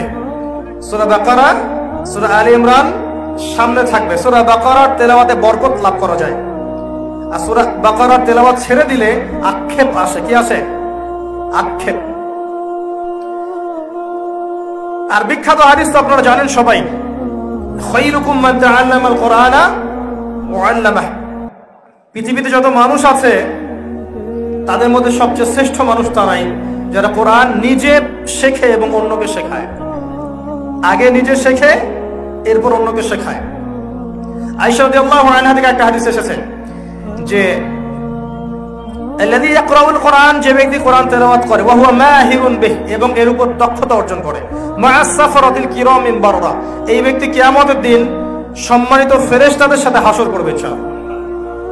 ওয়াল্লাযী ইয়াকরাউল কোরআন ওয়া ইয়াতাতা'আউ ফীহি, আর যে ব্যক্তি কোরআন তেলাওয়াত করে কিন্তু করতে গিয়ে আটকে যায়, ওয়া হুয়া আলাইহি শাক্কুন, তার জন্য এটা কষ্টকর হয়, বারবার পড়তে পড়তে আটকে যায়, ফালাহু আজরান, তার জন্য ডাবল পুরস্কার আছে। একটা হাদিসের মধ্যে নবী সাল্লাল্লাহু আলাইহি ওয়াসাল্লাম বলেছেন, মুসলিমের হাদিস, যে ইন্নাল্লাহা ইয়ারফাউ বিহাযাল কিতাবি আকওয়ামান, আল্লাহ পাক এই কোরআনের মাধ্যমে বহু কওমকে মর্যাদা মণ্ডিত করেন। সুবহানাল্লাহ। ওয়া ইয়াদাউ বিহিল আখারিন, এবং অনেককে আল্লাহ পাক অপমানিত করেন, কারণ কোরআন ছেড়ে দিলে মানুষ অপমানিত হয়ে যাবে। কোরআন যার ভিতরে নাই তার দৃষ্টান্ত দেয়া হয়েছে একটা উজাড় ঘরের মতো, একটা ঘর যার মধ্যে কোনো কিছু নাই, বিরাট একটা ঘর। আর একজন ব্যক্তি যার ভিতরে কোরআন নেই তার দৃষ্টান্ত হচ্ছে ওই ঘরটার মতো। যারা হাফেজে কোরআন তাদের সম্মান সম্পর্কে আল্লাহ পাক বলেছেন হাদিসের মধ্য দিয়ে, নবী সাল্লাল্লাহু আলাইহি ওয়াসাল্লামের মাধ্যমে, যে হাফেজে কোরআনদেরকে আল্লাহ রাব্বুল আলামিন কিয়ামতের মাঠে বলবেন, ইকরা ওয়ারতাক, তুমি পড়ো এবং উঠতে থাকো, তুমি পড়ো এবং উঠতে থাকো, মানে জান্নাতের মর্যাদার স্তরে উন্নীত হতে থাকো। যেখানে তোমার তেলাওয়াত শেষ হবে জান্নাতে তোমার মর্যাদা শেখানো হবে ইনশাআল্লাহ। অসংখ্য হাদিস আছে। যখন আপনি বিশুদ্ধ করে তেলাওয়াত করা শিখবেন তখন নিঃসন্দেহে আয়াতুল কুরসি পড়বেন, পড়বেন না? যে ব্যক্তি প্রত্যেক ফরজ সালাতের পর আয়াতুল কুরসি পাঠ করবে, মৃত্যু ছাড়া জান্নাতে যাওয়ার কোনো বাধা থাকবে না ইনশাআল্লাহ। এর মানে প্রত্যেক ফরজ নামাজ আগে পড়তে হবে, তারপরে আয়াতুল কুরসি পড়তে হবে। শুধু নামাজ না পড়ে আয়াতুল কুরসি নয়। এই যে রাতের বেলা, এখন রাতের বেলা ঘুমানোর আগে আপনি যদি সূরা বাকারা এর শেষের 3টা আয়াত অথবা 2টা আয়াত পড়েন, লিল্লাহি মা ফিস সামাওয়াতি এখান থেকে নিয়ে ফানসুরনা আলাল কওমিল কাফিরিন পর্যন্ত, অথবা আমানা রাসূল থেকে ফানসুরনা আলাল কওমিল কাফিরিন পর্যন্ত, নবী সাল্লাল্লাহু আলাইহি ওয়াসাল্লাম বলেছেন সারা রাত ইবাদতের নেকি পাবেন ইনশাআল্লাহ। এবং সারা রাত কোন দৃশ্য অদৃশ্যের ক্ষতি আপনাকে স্পর্শ করবে না ইনশাআল্লাহ। ফজিলতগুলো শেষ করতে পারবো না, সারা রাত চলে যাবে। এই যে সূরা মুলক, রাতের বেলা ঘুমানোর আগে যারা সূরা মুলক তেলাওয়াত করে ইনশাআল্লাহ কবরের আযাব থেকে আল্লাহ পাক তাদেরকে হেফাজত করবে ইনশাআল্লাহ। কবর সম্পর্কে আপনারা জানেন যে এটা এমন একটা জায়গা যেখানে আমরা যেমন একা এসেছি একা যেতে হবে। আমার বাড়ি গাড়ি টাকা পয়সা সহায় সম্পত্তি পলিটিক্যাল পাওয়ার সোশ্যাল পাওয়ার কোনো কিছুই আমার সাথে যাবে না, ইল্লা আমালুন সালেহ, আমলুন সালেহ ব্যতীত কোনো কিছু আমার সাথে যাবে না। এবং সেখানে আমাকে প্রশ্ন করা হবে। কয়টা প্রশ্ন? 3টা। মান রব্বুক, যে ব্যক্তি পৃথিবীতে আল্লাহর সাথে শিরক করেছে, তওবা না করে মারা গেছে, সে কোশ্চিন কালেও মান রব্বুক উত্তর দিতে পারবে না। যে ব্যক্তি পৃথিবীতে তাওহীদের উপর ছিল ইনশাআল্লাহ সেই ব্যক্তি মান রব্বুক উত্তর দিতে পারবেই পারবে ইনশাআল্লাহ। দুনিয়াতে যে ব্যক্তি দ্বীন ইসলামকে পরিপূর্ণরূপে গ্রহণ করেনি সে ব্যক্তি মা দীনুক উত্তর দিতে পারবে না। দুনিয়াতে যে ব্যক্তি দ্বীন ইসলামকে পরিপূর্ণরূপে গ্রহণ করেছে ইনশাআল্লাহ সে উত্তর দিতে পারবে দ্বীন ইয়ান ইসলাম। যেমন নবী সাল্লাল্লাহু আলাইহি ওয়াসাল্লামকেও মানুষ বলেছিল মাজনুন, পাগল হয়ে গেছে। নবী সাল্লাল্লাহু আলাইহি ওয়াসাল্লামকে মানুষ বলছে সাহের, জাদুকর, মাজনুন, ফারিকুল জামাআ, বলছে সাবিঈ, কত কথা বলেছে। আল্লাহ পাক আমাদের সবাইকে কোরআন সুন্নাহ ভিত্তিক জ্ঞান অর্জন করার তৌফিক দেন এবং খিদর আলাইহিস সালামের মতো অন্তর্দৃষ্টি লালন করার তৌফিক দান। এই মহাসাগরের অস্তিত্ব আছে যেটা কুরসির উপরে, এর উপর আল্লাহ রাব্বুল আলামিনের আরশে আজিম, যেটাকে টেনে নিয়ে আসবে কতজন ফেরেশতা? 8 জন। আগে হাদিসটা শুনি। আল্লাহ পাক বলেছেন, দুঃখিত, নবী সাল্লাল্লাহু আলাইহি ওয়াসাল্লাম বলেছেন, কিয়ামতের মাঠে আল্লাহ পাক 7 শ্রেণীর মানুষকে এই আরশের ছায়ায় ছায়া দিবেন। কত শ্রেণী? যুবক ভাইরা হাদিসটা খুব ভালো করে শোনেন, কারণ এখানে সবগুলো হওয়ার মতো সম্ভাবনা আপনার আছে। 7টা শ্রেণীর অন্তর্ভুক্ত হওয়ার সম্ভাবনাই যুবকদের আছে, সবার নাই। 1 নম্বর হচ্ছে ন্যায়পরায়ণ শাসক। সুযোগ আছে তো? শাসন ক্ষমতা খারাপ কিছু না, কিন্তু শাসন ক্ষমতা পেয়ে যদি মানুষ ন্যায় বিচার করে ভালো, যদি জুলুম করে তাহলে আল্লাহর সামনে জবাবদিহি করতে হবে। That's all. 2 নম্বর সেই ব্যক্তি যার অন্তর মসজিদের সাথে ঝুলন্ত থাকে। কার সাথে? মোবাইলের সাথে না। কার সাথে? এখন অন্তর কার সাথে ঝুলন্ত থাকে? মোবাইলের সাথে। মসজিদের সাথে অন্তর ঝুলন্ত মানে কি? এটা কি সত্যি সত্যি কলিজে ঝুলা আছে? রূপকতা। মানুষ তো রূপক অর্থ বুঝতে পারে না এখন। মানে আপনি নামাজের জন্য, জামাতে নামাজ পড়ার জন্য উদ্গ্রীব হয়ে থাকেন, এটা হলো মসজিদের সাথে ঝুলন্ত হৃদয়। এরপর সেই ব্যক্তি, সেই যুবক যে তার যৌবনকালটা আল্লাহ পাকের ইবাদতে কাটিয়ে দিয়েছে। সুযোগ আছে না? আছে কি নাই? যুবকদের সুযোগ আছে কি নাই? 4 নাম্বার সেই ব্যক্তি বা সেই 2 ব্যক্তি যারা একে অপরকে আল্লাহর জন্য মহব্বত করে। বয়ফ্রেন্ড গার্লফ্রেন্ড ট্রেডিশন বলা হচ্ছে না, বয়ফ্রেন্ড গার্লফ্রেন্ডের হারাম জেনার ভালোবাসা বলা হচ্ছে না। কি বলা হচ্ছে? দ্বীনের জন্য, আল্লাহর জন্য দুজন পরস্পরকে ভালোবাসে, আল্লাহর জন্যই বিচ্ছেদ ঘটে। 5 নাম্বার সেই ব্যক্তি যাকে, যুবক ভাই শোনেন ভালো করে, সেই ব্যক্তি যাকে কোনো সুন্দরী নারী জেনার জন্য ডাকে। সুন্দরী উচ্চ বংশের কোনো মেয়ে নিজেই জেনা করার জন্য ডাকে, কিন্তু যুবক বলে আমি আল্লাহকে ভয় করি, ইন্নী আখাফুল্লাহ, আমি আল্লাহকে ভয় করি। এরকম যুবক আছে এখনো বাকি সমাজে? এখন তো ইচ্ছা করেই মানুষ জেনা করে। এখন তো জেনা এত সহজ, মানুষ 1000, 1500, 2000 টাকা দিয়ে জেনা করতে পারে। এই সমাজে জেনা সহজ, বিয়ে হয়েছে কঠিন। এই সমাজে জেনাটা সহজ হয়ে গেছে, বিয়েটা কঠিন হয়ে গেছে। এই জন্য বিয়ের ঝামেলা অনেকে যেতে চায় না। জেনা করেই তো আমি যা উদ্ধার করার করছি। বিয়ে করলে খাওয়াতে হবে, নিজের গায়ে দাঁড়াতে হবে, এই লাগবে সেই লাগবে, সুবহানাল্লাহ। কিন্তু প্রিয় ভাই মনে রাখবেন, যদি আপনি জেনা থেকে বেঁচে থাকতে পারেন, আল্লাহ পাক আপনাকে সাক্ষাৎ মৃত্যুর হাত থেকেও বাঁচাতে পারেন। এটা আমি এমনি এমনি বলি নাই, দলিল দিচ্ছি।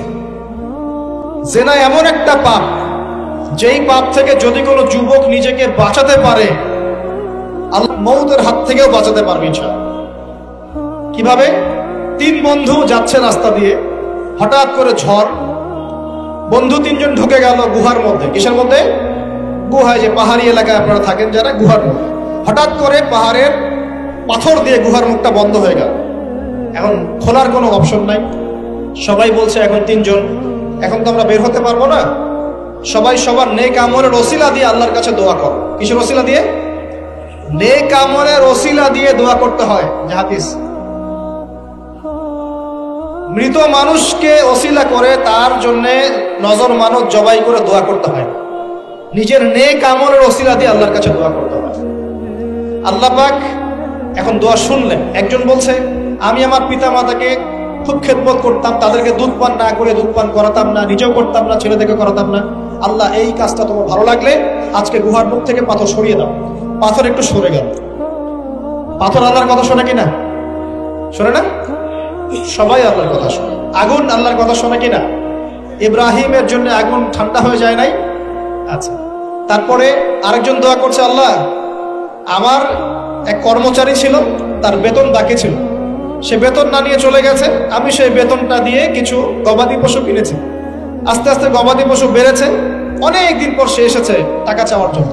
তা আমি বলেছি সবই তোমার, সব নিয়ে চলে যাও। সে বলেছে আপনি কি ফাইজলামি করতেছেন আমার সাথে? আমার টাকা আমাকে দেন।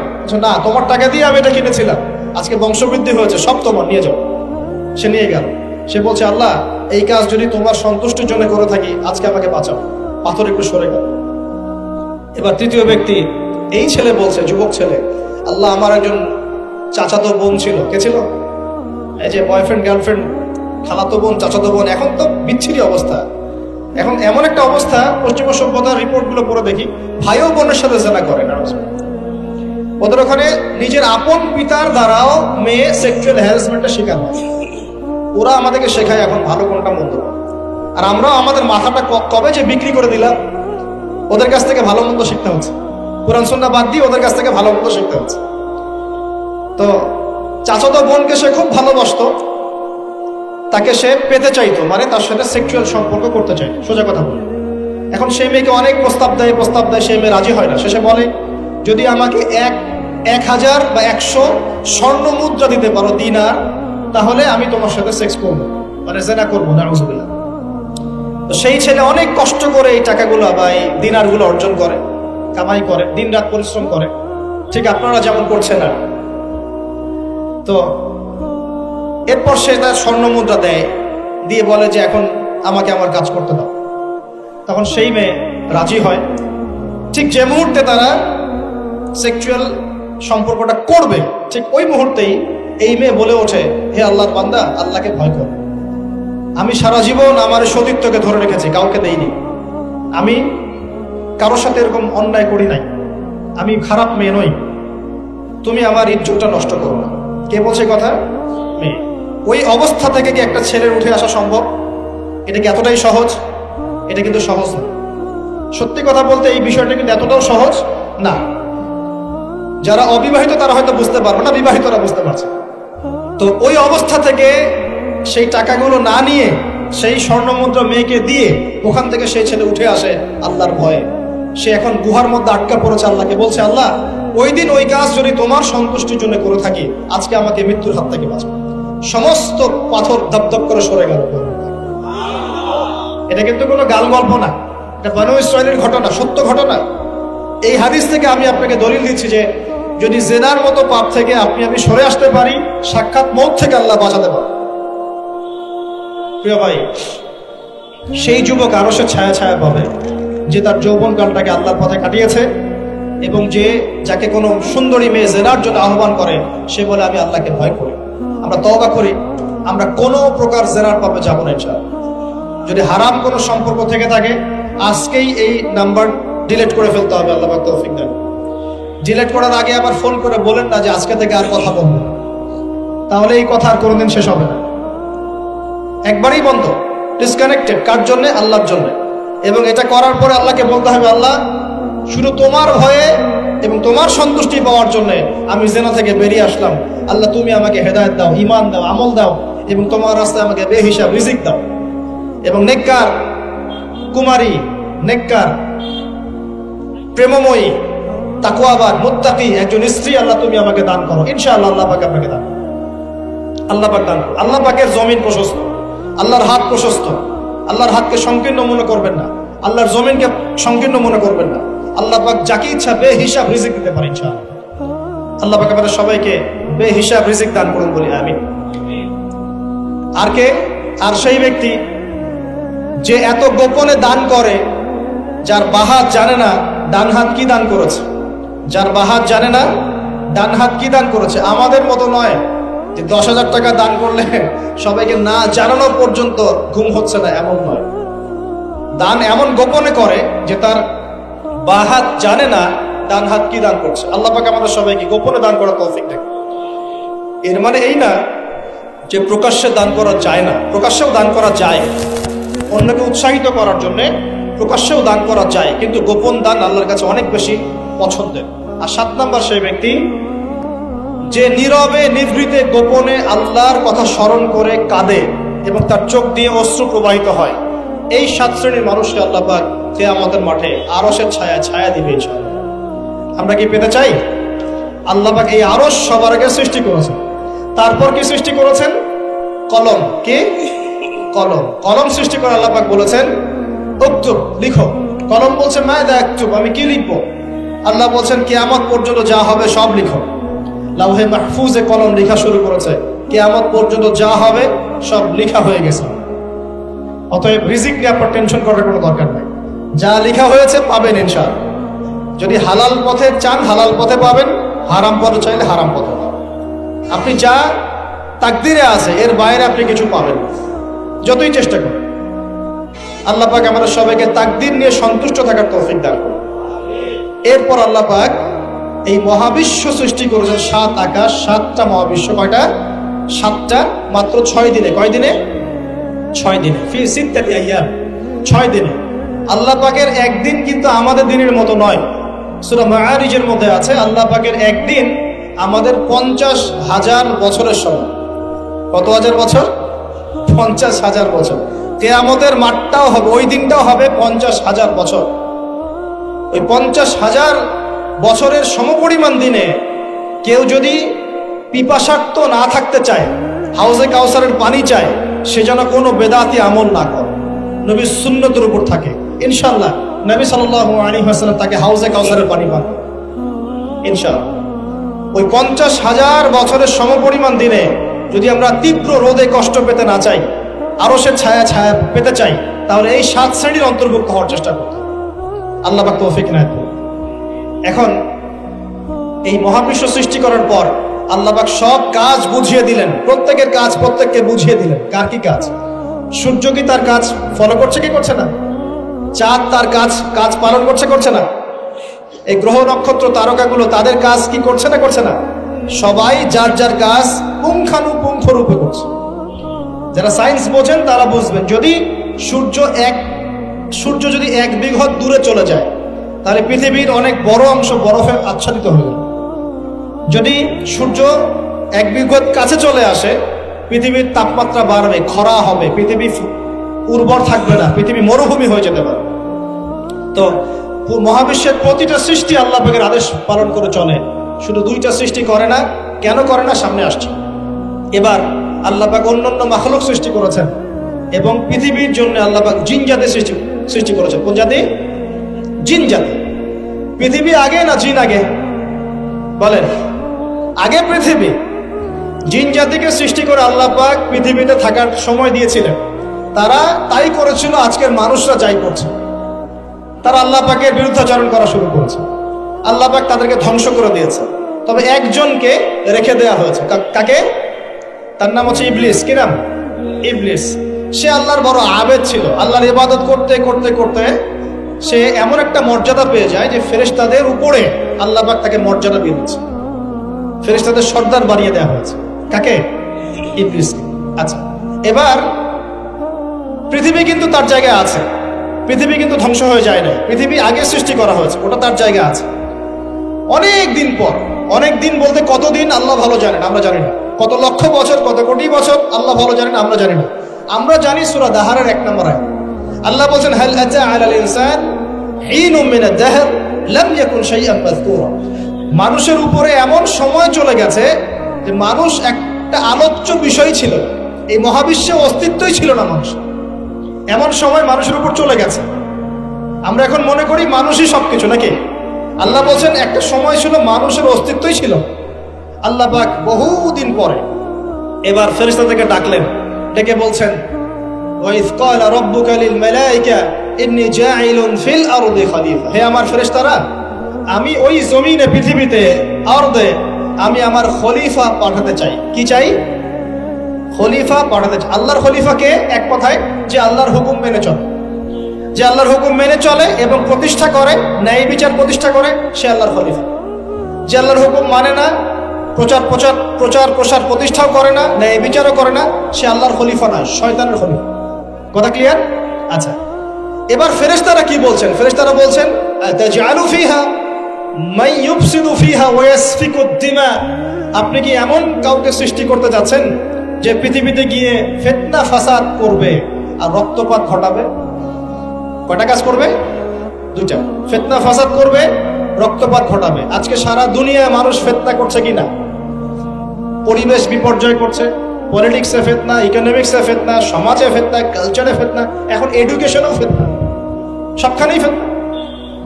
তো এইটাই ফেরেশতারা বলেছিলেন যে মানুষ ফিতনা সৃষ্টি করবে। আর কি করবে? রক্তপাত ঘটাবে। সারা বিশ্বে রক্তপাত ঘটাচ্ছে কিনা মানুষ?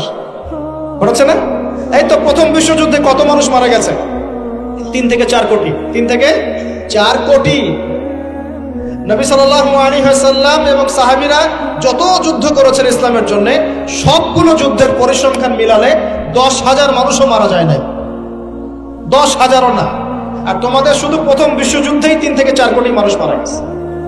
সেকেন্ড ওয়ার্ল্ড ওয়ারে মারা গেছে 7 থেকে 8 কোটি মানুষ। ভিয়েতনাম যুদ্ধে এরকম প্রায় 4 থেকে 5 লক্ষ, আরো বেশি হতে পারে। চায়নায়, রাশিয়ায়, আপনার ইতালিতে যে বড় বড় রেভলিউশন গুলো হয়েছে, দেখবেন লক্ষ লক্ষ মানুষ মারা গেছে, লক্ষ লক্ষ।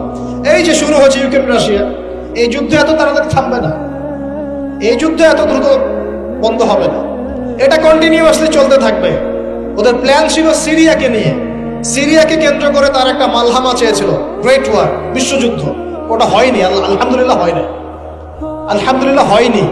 এখন নতুন পরিকল্পনা হচ্ছে এই যে ইউক্রেন রাশিয়া ইস্যু নিয়ে সারা ওয়ার্ল্ডে একটা ফিতনা সৃষ্টি করে। অলরেডি তারা ফিতনা সৃষ্টি করেই ফেলেছে। গ্যাসের দাম বেড়ে গেছে, তেলের দাম বেড়ে গেছে, এক্সপোর্ট ইম্পোর্ট কলাপস করছে, অনেক সমস্যা হচ্ছে।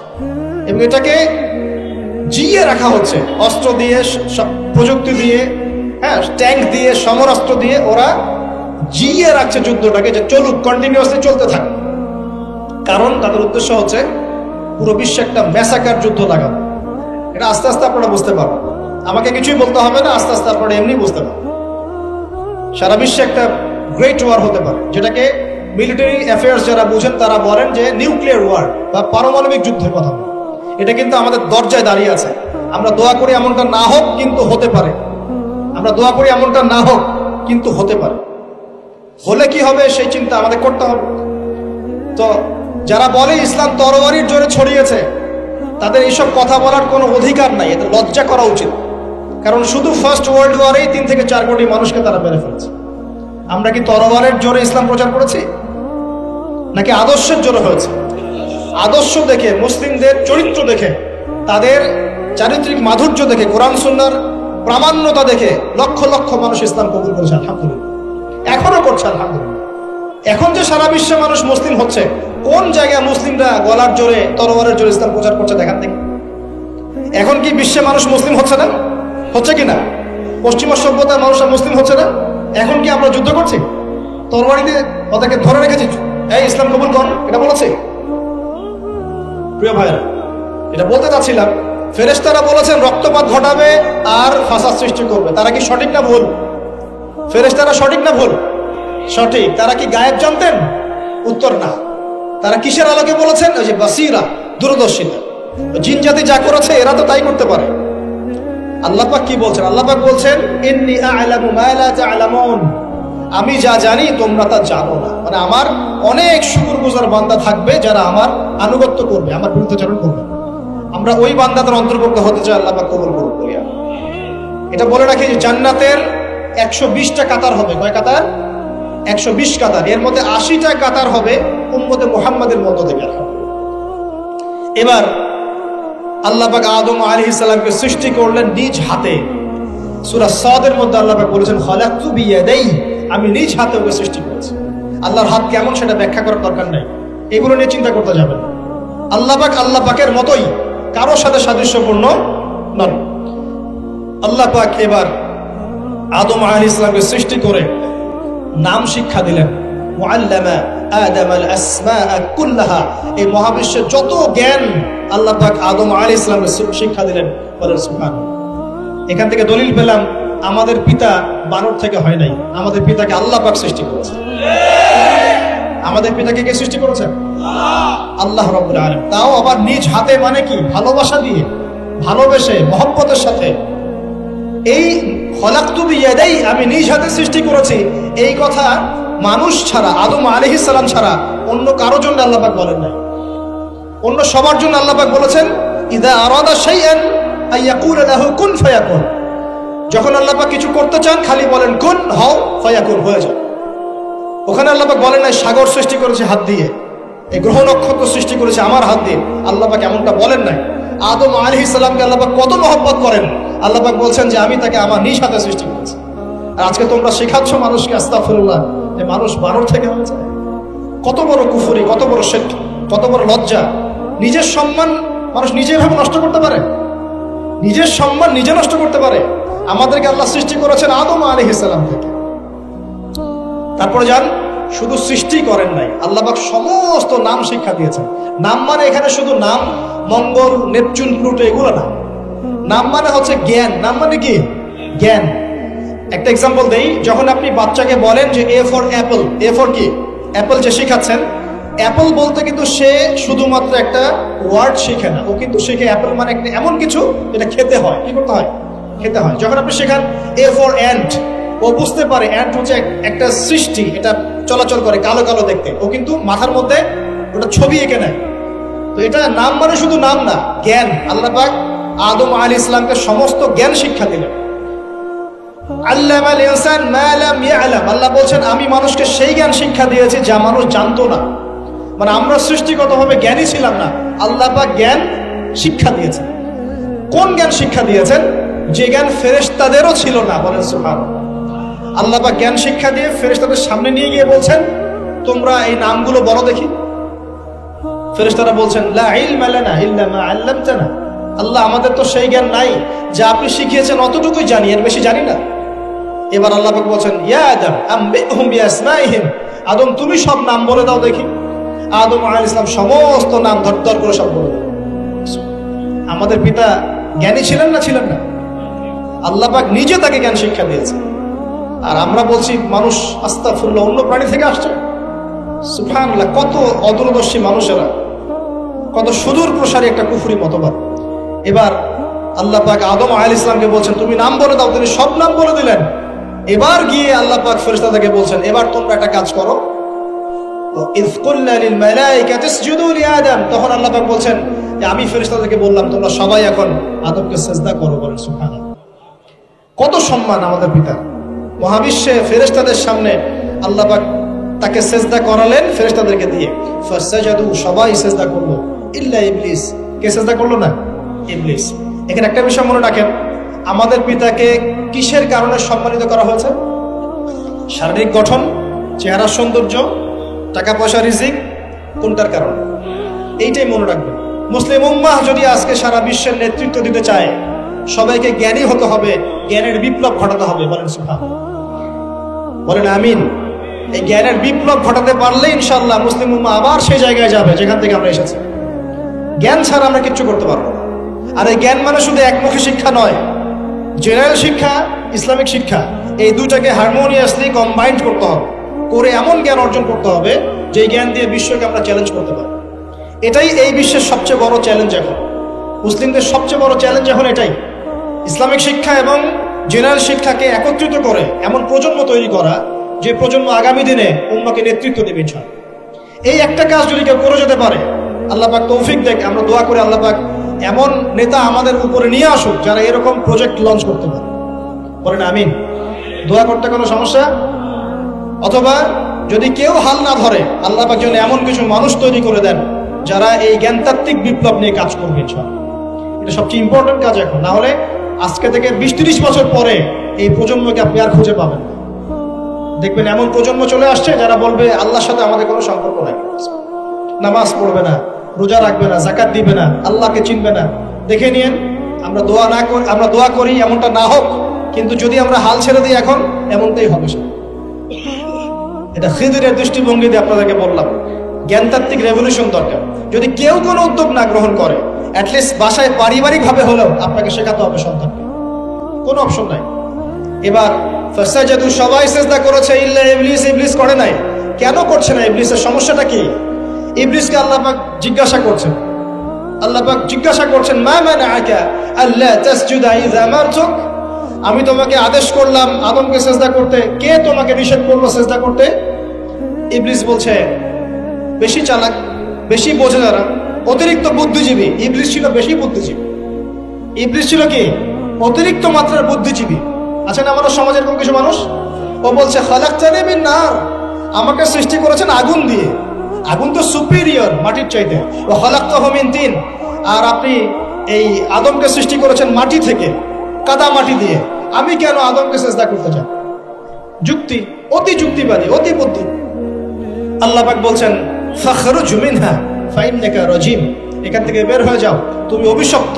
ফাইন্না আলাইকা লা'নাতা ইলা ইয়াউমিদ্দিন, আমার আদেশ লঙ্ঘন করার কারণে কিয়ামত পর্যন্ত তোমার উপর লানত অভিশাপ বসবে। আল্লাহ পাক তাড়িয়ে দিলেন, একদম থ্রোন অ্যাওয়ে। আমরা বলি না আউযু বিল্লাহি মিনাশ শাইতানির রাজিম, রাজিম শব্দের মানে হচ্ছে বিতাড়িত, থ্রোন অ্যাওয়ে, কার্সড, যাকে অভিশাপ করা হয়েছে। এবার ভালো করে শোনেন প্রিয় ভাই, ইবলিসের এই স্টেটমেন্টগুলো শোনেন। এবার ইবলিস বলছে রব্বি আনজিরনি ইলা ইয়াউমি ইউবআসুন, এই স্টেটমেন্টটা ভালো করে শোনেন। ইবলিস বলছে রব্বি, হে আমার রব। ইবলিস বলছে রব্বি, হে আমার রব। ইবলিস বলছে রব্বি, হে আমার রব, আমাকে অবকাশ দিন, আনজিরনি, আমাকে অবকাশ দিন, ইলা ইয়াউমি ইউবআসুন, কিয়ামত দিবস পর্যন্ত। ইবলিস আল্লাহকে বিশ্বাস করে কি করে না? ইবলিস আস্তে কি নাস্তে বলেন? ইবলিস বলছে রব্বি, রব্বি মানে কি? হে আমার রব। রব্বি মানে রব না, রব্বি মানে আমার রব।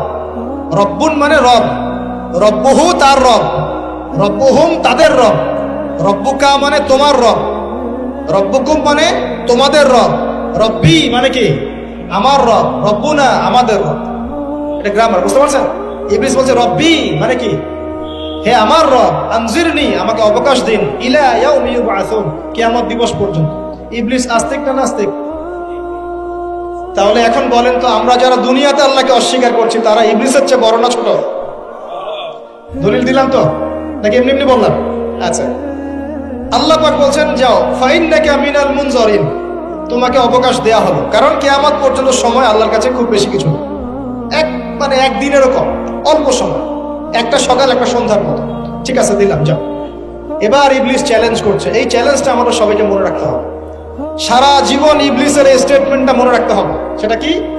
ইবলিস বলছে ফাবিমা আগওয়াইতানি, সূরা আরাফ পড়ে দেখবেন। ইবলিস বলছে ফাবিমা আগওয়াইতানি, আপনি যে আদমের কারণে আমাকে আজকে বের করে দিলেন জান্নাত থেকে, লাআকুদান্না লাহুম সিরাতাকাল মুস্তাকিম, আমি সেই আদমের সরল পথে ওত পেতে বসে থাকবো, চুপটি খাপটি মেরে বসে থাকবো, খাপটি মেরে ওর জন্য বসে থাকবো। আর সুম্মা লাতিয়ান্না মিন বাইনি আইদিহিম, আমি অবশ্যই তার সামন থেকে আসবো। সুম্মা লাতিয়ান্নাহুম মিন বাইনি আইদিহিম, আমি আদম সন্তানদের সামন থেকে আসবো, সামন থেকে মানে সরাসরি ওয়াসওয়াসা দিব। ওয়া মিন খালফিহিম, পেছন থেকে আসবো মানে পিছন থেকে ওয়াসওয়াসা দিব। ওয়া আন আইমানিহিম, ডান দিক থেকে ওয়াসওয়াসা দিব। ওয়া আন শামাইলিহিম, বাম দিক থেকে আসবো। ওয়া লা তাজিদু আকসারাহুম শাকিরিন, আপনি বেশিরভাগ আদম সন্তানকে শুকরগুজার পাবেন। ইবলিস ঠিক বলেছে না ভুল বলেছে? বেশিরভাগ মানুষ নামাজ পড়ে না, বেশিরভাগ মানুষ সুদ খায় কি খায় না, বেশিরভাগ মেয়ে এখন বেপরদায় চলে কি চলে না, বেশিরভাগ মানুষ এখন অন্যায় করে কি করে না, বেশিরভাগ মানুষই আল্লাহ থেকে দূরে চলে। ইবলিস কিন্তু ঠিকই বলেছে, ঠিক বলে নাই? আচ্ছা, আল্লাহ পাক বলছেন ঠিক আছে যাও, তোমার চ্যালেঞ্জ তোমার জায়গায়, তবে আমার বান্দারা যদি সারা জীবন অন্যায় করার পরে একবার, যদি খালি একবার, একটা বার মন থেকে তাওবাতুন নাসুহা মানে প্রকৃত তওবা করে, খালেস তওবা করে, আল্লাহর কাছে ফিরে আসে, বলে আস্তাগফিরুল্লাহ, আল্লাহ আমাকে মাফ করে দাও, রব্বিগফির ওয়ারহাম, আল্লাহ মাফ করো, ক্ষমা করো, আস্তাগফিরুল্লাহাল্লাযী লা ইলাহা ইল্লা হুয়াল হাইয়ুল কাইয়্যুম ওয়া আতুবু ইলাইহি, বা আমার কাছে একটা বার যদি মাফ চায়, ক্ষমা চায়, তার সারা জীবনের গুনাহ আমি মাফ করে দেব।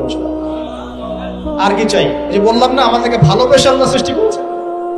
এবার ইবলিস চলে গেল, আর আদম আলাইহিস সালামের পাঁজর থেকে আল্লাহ পাক সৃষ্টি করলেন হাওয়া আলাইহিস সালাম। বলে সুবহানাল্লাহ। কারণ সঙ্গিনী ছাড়া আমরা চলতে পারবো না, পারবো? যারা চিরকুমার সঙ্গে নাম লেখাচ্ছ, এগুলো থেকে বের হয়ে আসো।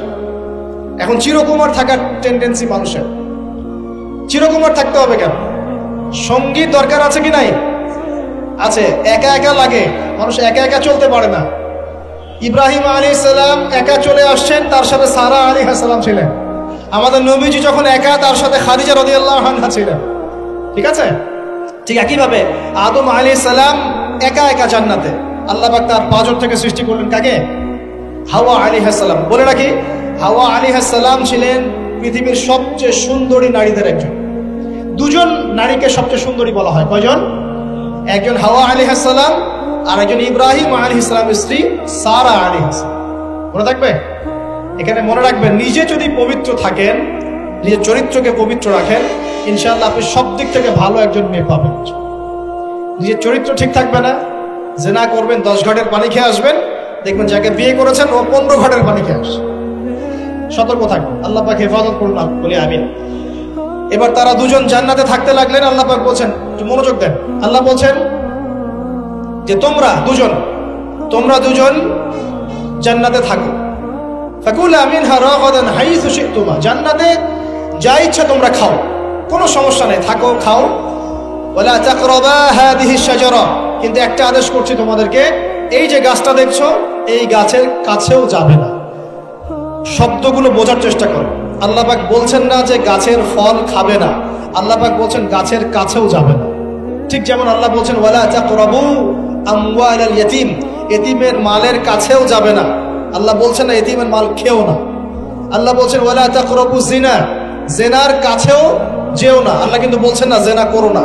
ঠিক একই ভাষায় আল্লাহ পাক বলছেন ওয়ালা তাকরাবা হাদিহি শাজারা, তোমরা দুজন এই গাছের কাছেও যাবে না। দ্যাটস অল, আর কোনো সমস্যা নাই, জান্নাতে থাকো। এবার তারা জান্নাতে থাকতে লাগলেন। থাকতে থাকতে এক পর্যায়ে ইবলিস ওয়াসওয়াসা দেয়া শুরু করলো। কি ওয়াসওয়াসা দিল যে আমাদের পিতা মাতা সেখানে চলে গেলেন? ভাবার বিষয় তো নাকি? কি এমন বললো ইবলিস যে তা আমাদের পিতা মাতা রিসিভড হয়ে গেলেন? এই কথাটা আছে সূরা তাহা। কোন সূরা? তাহা পড়ে দেখবেন। আল্লাহ পাক বলছেন ইবলিস আমাদের পিতাকে বোঝাচ্ছে, বলছে ইয়া আদম, হে আদম, হাল আদুল্লুকা, আমি কি তোমাকে জানিয়ে দেব, খবর দিব, আলা শাজারাতিল খুলদি ওয়া মুলকিন লা ইয়াবলা, এমন একটা গাছের কথা কি জানিয়ে দিব যেই গাছের কাছে গেলে বা তার ফল খেলে তুমি দুটো জিনিস পাবে, চিরস্থায়িত্ব পাবে, কোনোদিন মরবে না, আর বিশাল ক্ষমতার মালিক হবে। অন্য আয়াতে আসছে যে তোমরা ফেরেশতা হয়ে যাবে। এই দুটো কথা। তাহলে কি প্রলোভন দিল? চিরস্থায়িত্বের প্রলোভন এবং কি অমরত্বের প্রলোভন, অমরত্ব এবং ক্ষমতা। একটু মনোযোগ দেন, এই দুনিয়াতে যারা আল্লাহর পথ থেকে বিচ্যুত হয়ে গেছে বেশিরভাগ এই দুটো ক্ষমতার ফাঁদে, না হলে দুনিয়ার এই যে মোহ, অমরত্ব, দুনিয়ার জীবন নিয়ে পড়ে থাকা, এই দুনিয়ার প্রেমেই মানুষ নিজের পথ হারিয়ে ফেলেছে। এই দুটোই হয়েছে। এক পর্যায়ে পিতা মাতা চলে গেলেন, ফল খেয়ে ফেললেন, যদিও বা ফল খাওয়ার কথাটা কোরআনে নাই, কোরআনে আছে তারা গাছের কাছে চলে গেলেন। কি হলো গাছের কাছে যাওয়ার পরে? ফালাম্মা যাকাশ শাজারা, ফালাম্মা যাকাশ শাজারা, আল্লাহ পাক বলছেন যখন তারা গাছের কাছে চলে গেলেন। ভাই লক্ষ্য করেন, যখন তারা গাছের কাছে চলে গেলেন, প্রথম যে ঘটনা ঘটলো, বাদাত লাহুমা সাওআতুহুমা, তাদের যে কাপড় ছিল জান্নাতের কাপড়, গায়ে কাপড়টা ধাপাস করে খুলে পড়ল। এখানে যদি আপনার কাপড়টা খুলে যায় কেমন লাগবে?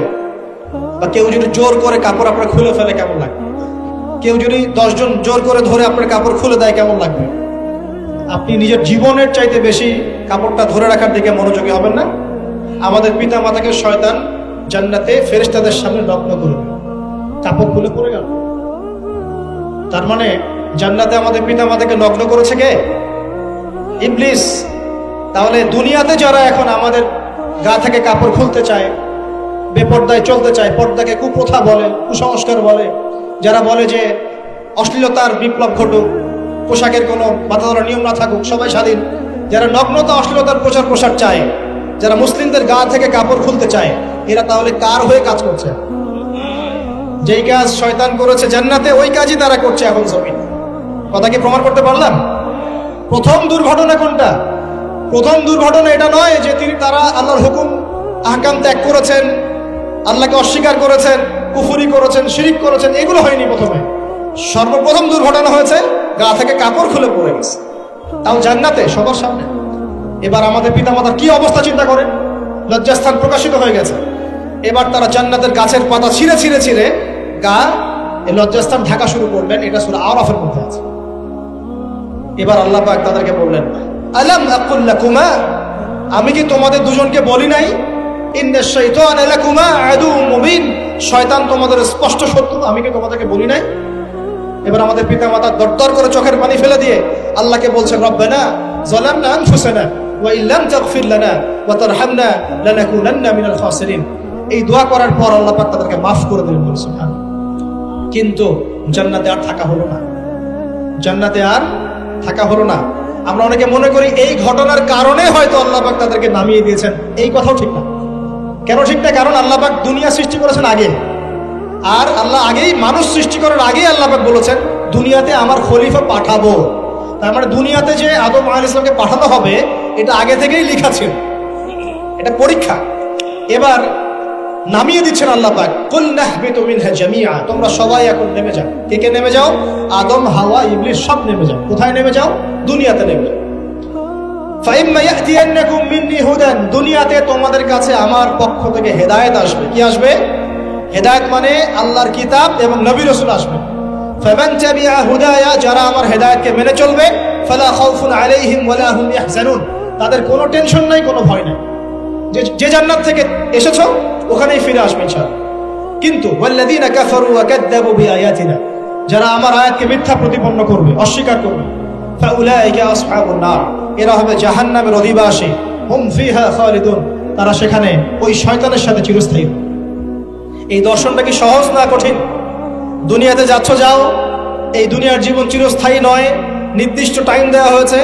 এখানে মাতাউন ইলাহিন, এখানে নির্দিষ্ট সময়ের জন্য তোমাদেরকে রিজিক দেওয়া হবে, আবাসস্থল দেওয়া হবে, স্ত্রী সন্তান, বাড়ি গাড়ি সব দেওয়া হবে। তবে এটা চিরস্থায়ী নয়। এখানে হেদায়েত আসবে, কুরআন সুন্নাহ আসবে, আল্লাহর ওহী আসবে, নবী রাসূল আসবেন। তোমরা যদি এই ওহী মেনে চলো, নবী রাসূলের আনুগত্য করো, আবার সেই জান্নাতে ফিরে আসবে ইনশাআল্লাহ। কোনো টেনশন নাই, কোনো ভয় নাই। কিন্তু যদি এই দুনিয়ার সংক্ষিপ্ত জীবনে শয়তানের তাবেদারি করা শুরু করো, তাহলে শয়তানের সাথেই পরকালে জাহান্নামে থাকতে হবে, জান্নাতে যাওয়া হবে। এই হলো পরীক্ষা।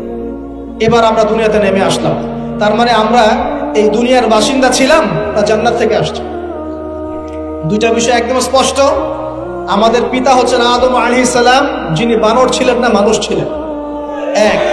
আর দুই নাম্বার, আমরা এই দুনিয়াতে বিবর্তনবাদের মধ্য দিয়ে আসি নাই, সরাসরি জান্নাত থেকে আসছি। আল্লাহ পাক আদম আলাইহিস সালামকে জান্নাত থেকে দুনিয়াতে পাঠিয়েছে, জান্নাত থেকে সরাসরি দুনিয়াতে পাঠিয়েছে। বরং কোরআন এর উল্টা কথা বলেছে। কি কথা? কোরআন সূরা বাকারায় বলছে একটা জাতি ছিল, তার নাম বনু ইসরাঈল। কি নাম? এই বনু ইসরাঈলের মধ্যে একটা দলকে আল্লাহ পাক বলেছিলেন শনিবারের দিনে মাছ ধরবে না। কি বলেছেন? শনিবারে, এই যে সাগর আছে আপনাদের মনে করেন, এই শনিবারে মাছ ধরবে। তো বনু ইসরাঈল বেশি চালাক, অতি চালাক, যারা ওই যে প্যালেস্টাইন দখল করে বসে আছে, ওরা দাবি করে আর কি, আসলে এরা সত্যিকারের বনু ইসরাঈল নয়, এরা ইউরোপিয়ান জিউস, এরা কিন্তু সত্যিকারের বনু ইসরাঈল নয়। এখন এরা অতি চালাক, মাছ ধরে নাই, কিন্তু মাছ ধরার বাদ দিয়ে রাখছে। মাছ আসে, বাদ দিয়ে রাখি, পরে ধরব। এই পাপের কারণে, এই সীমা লঙ্ঘন করার কারণে সূরা বাকারা এবং সূরা আরাফে আল্লাহ পাক বলেছেন ওই মানুষগুলোকে আল্লাহ পাক বানর বানিয়ে দিয়েছে। তাহলে মানুষ থেকে বানর হয়েছে এই দলিল কোরআনে আছে, পড়ে দেখেন। মানুষ থেকে যে বানর হয়েছে এই দলিল কোরআনে আছে, সূরা বাকারায় আছে, সূরা আরাফের মধ্যে আছে। শনিবারের সীমা লঙ্ঘন করার কারণে এই অপরাধ, এই পরিণতি আল্লাহ পাক কিছু মানুষকে দিয়েছে। তারা এখনো জীবিত আছে কিনা আমরা জানি না, ওদেরকে আল্লাহ পাক মেরে ফেলেছেন না বেঁচে আছে আমরা এগুলো জানি না, কারণ কোরআন এগুলো নিয়ে কথা বলে নাই, এতটুকু কোরআন বলেছে।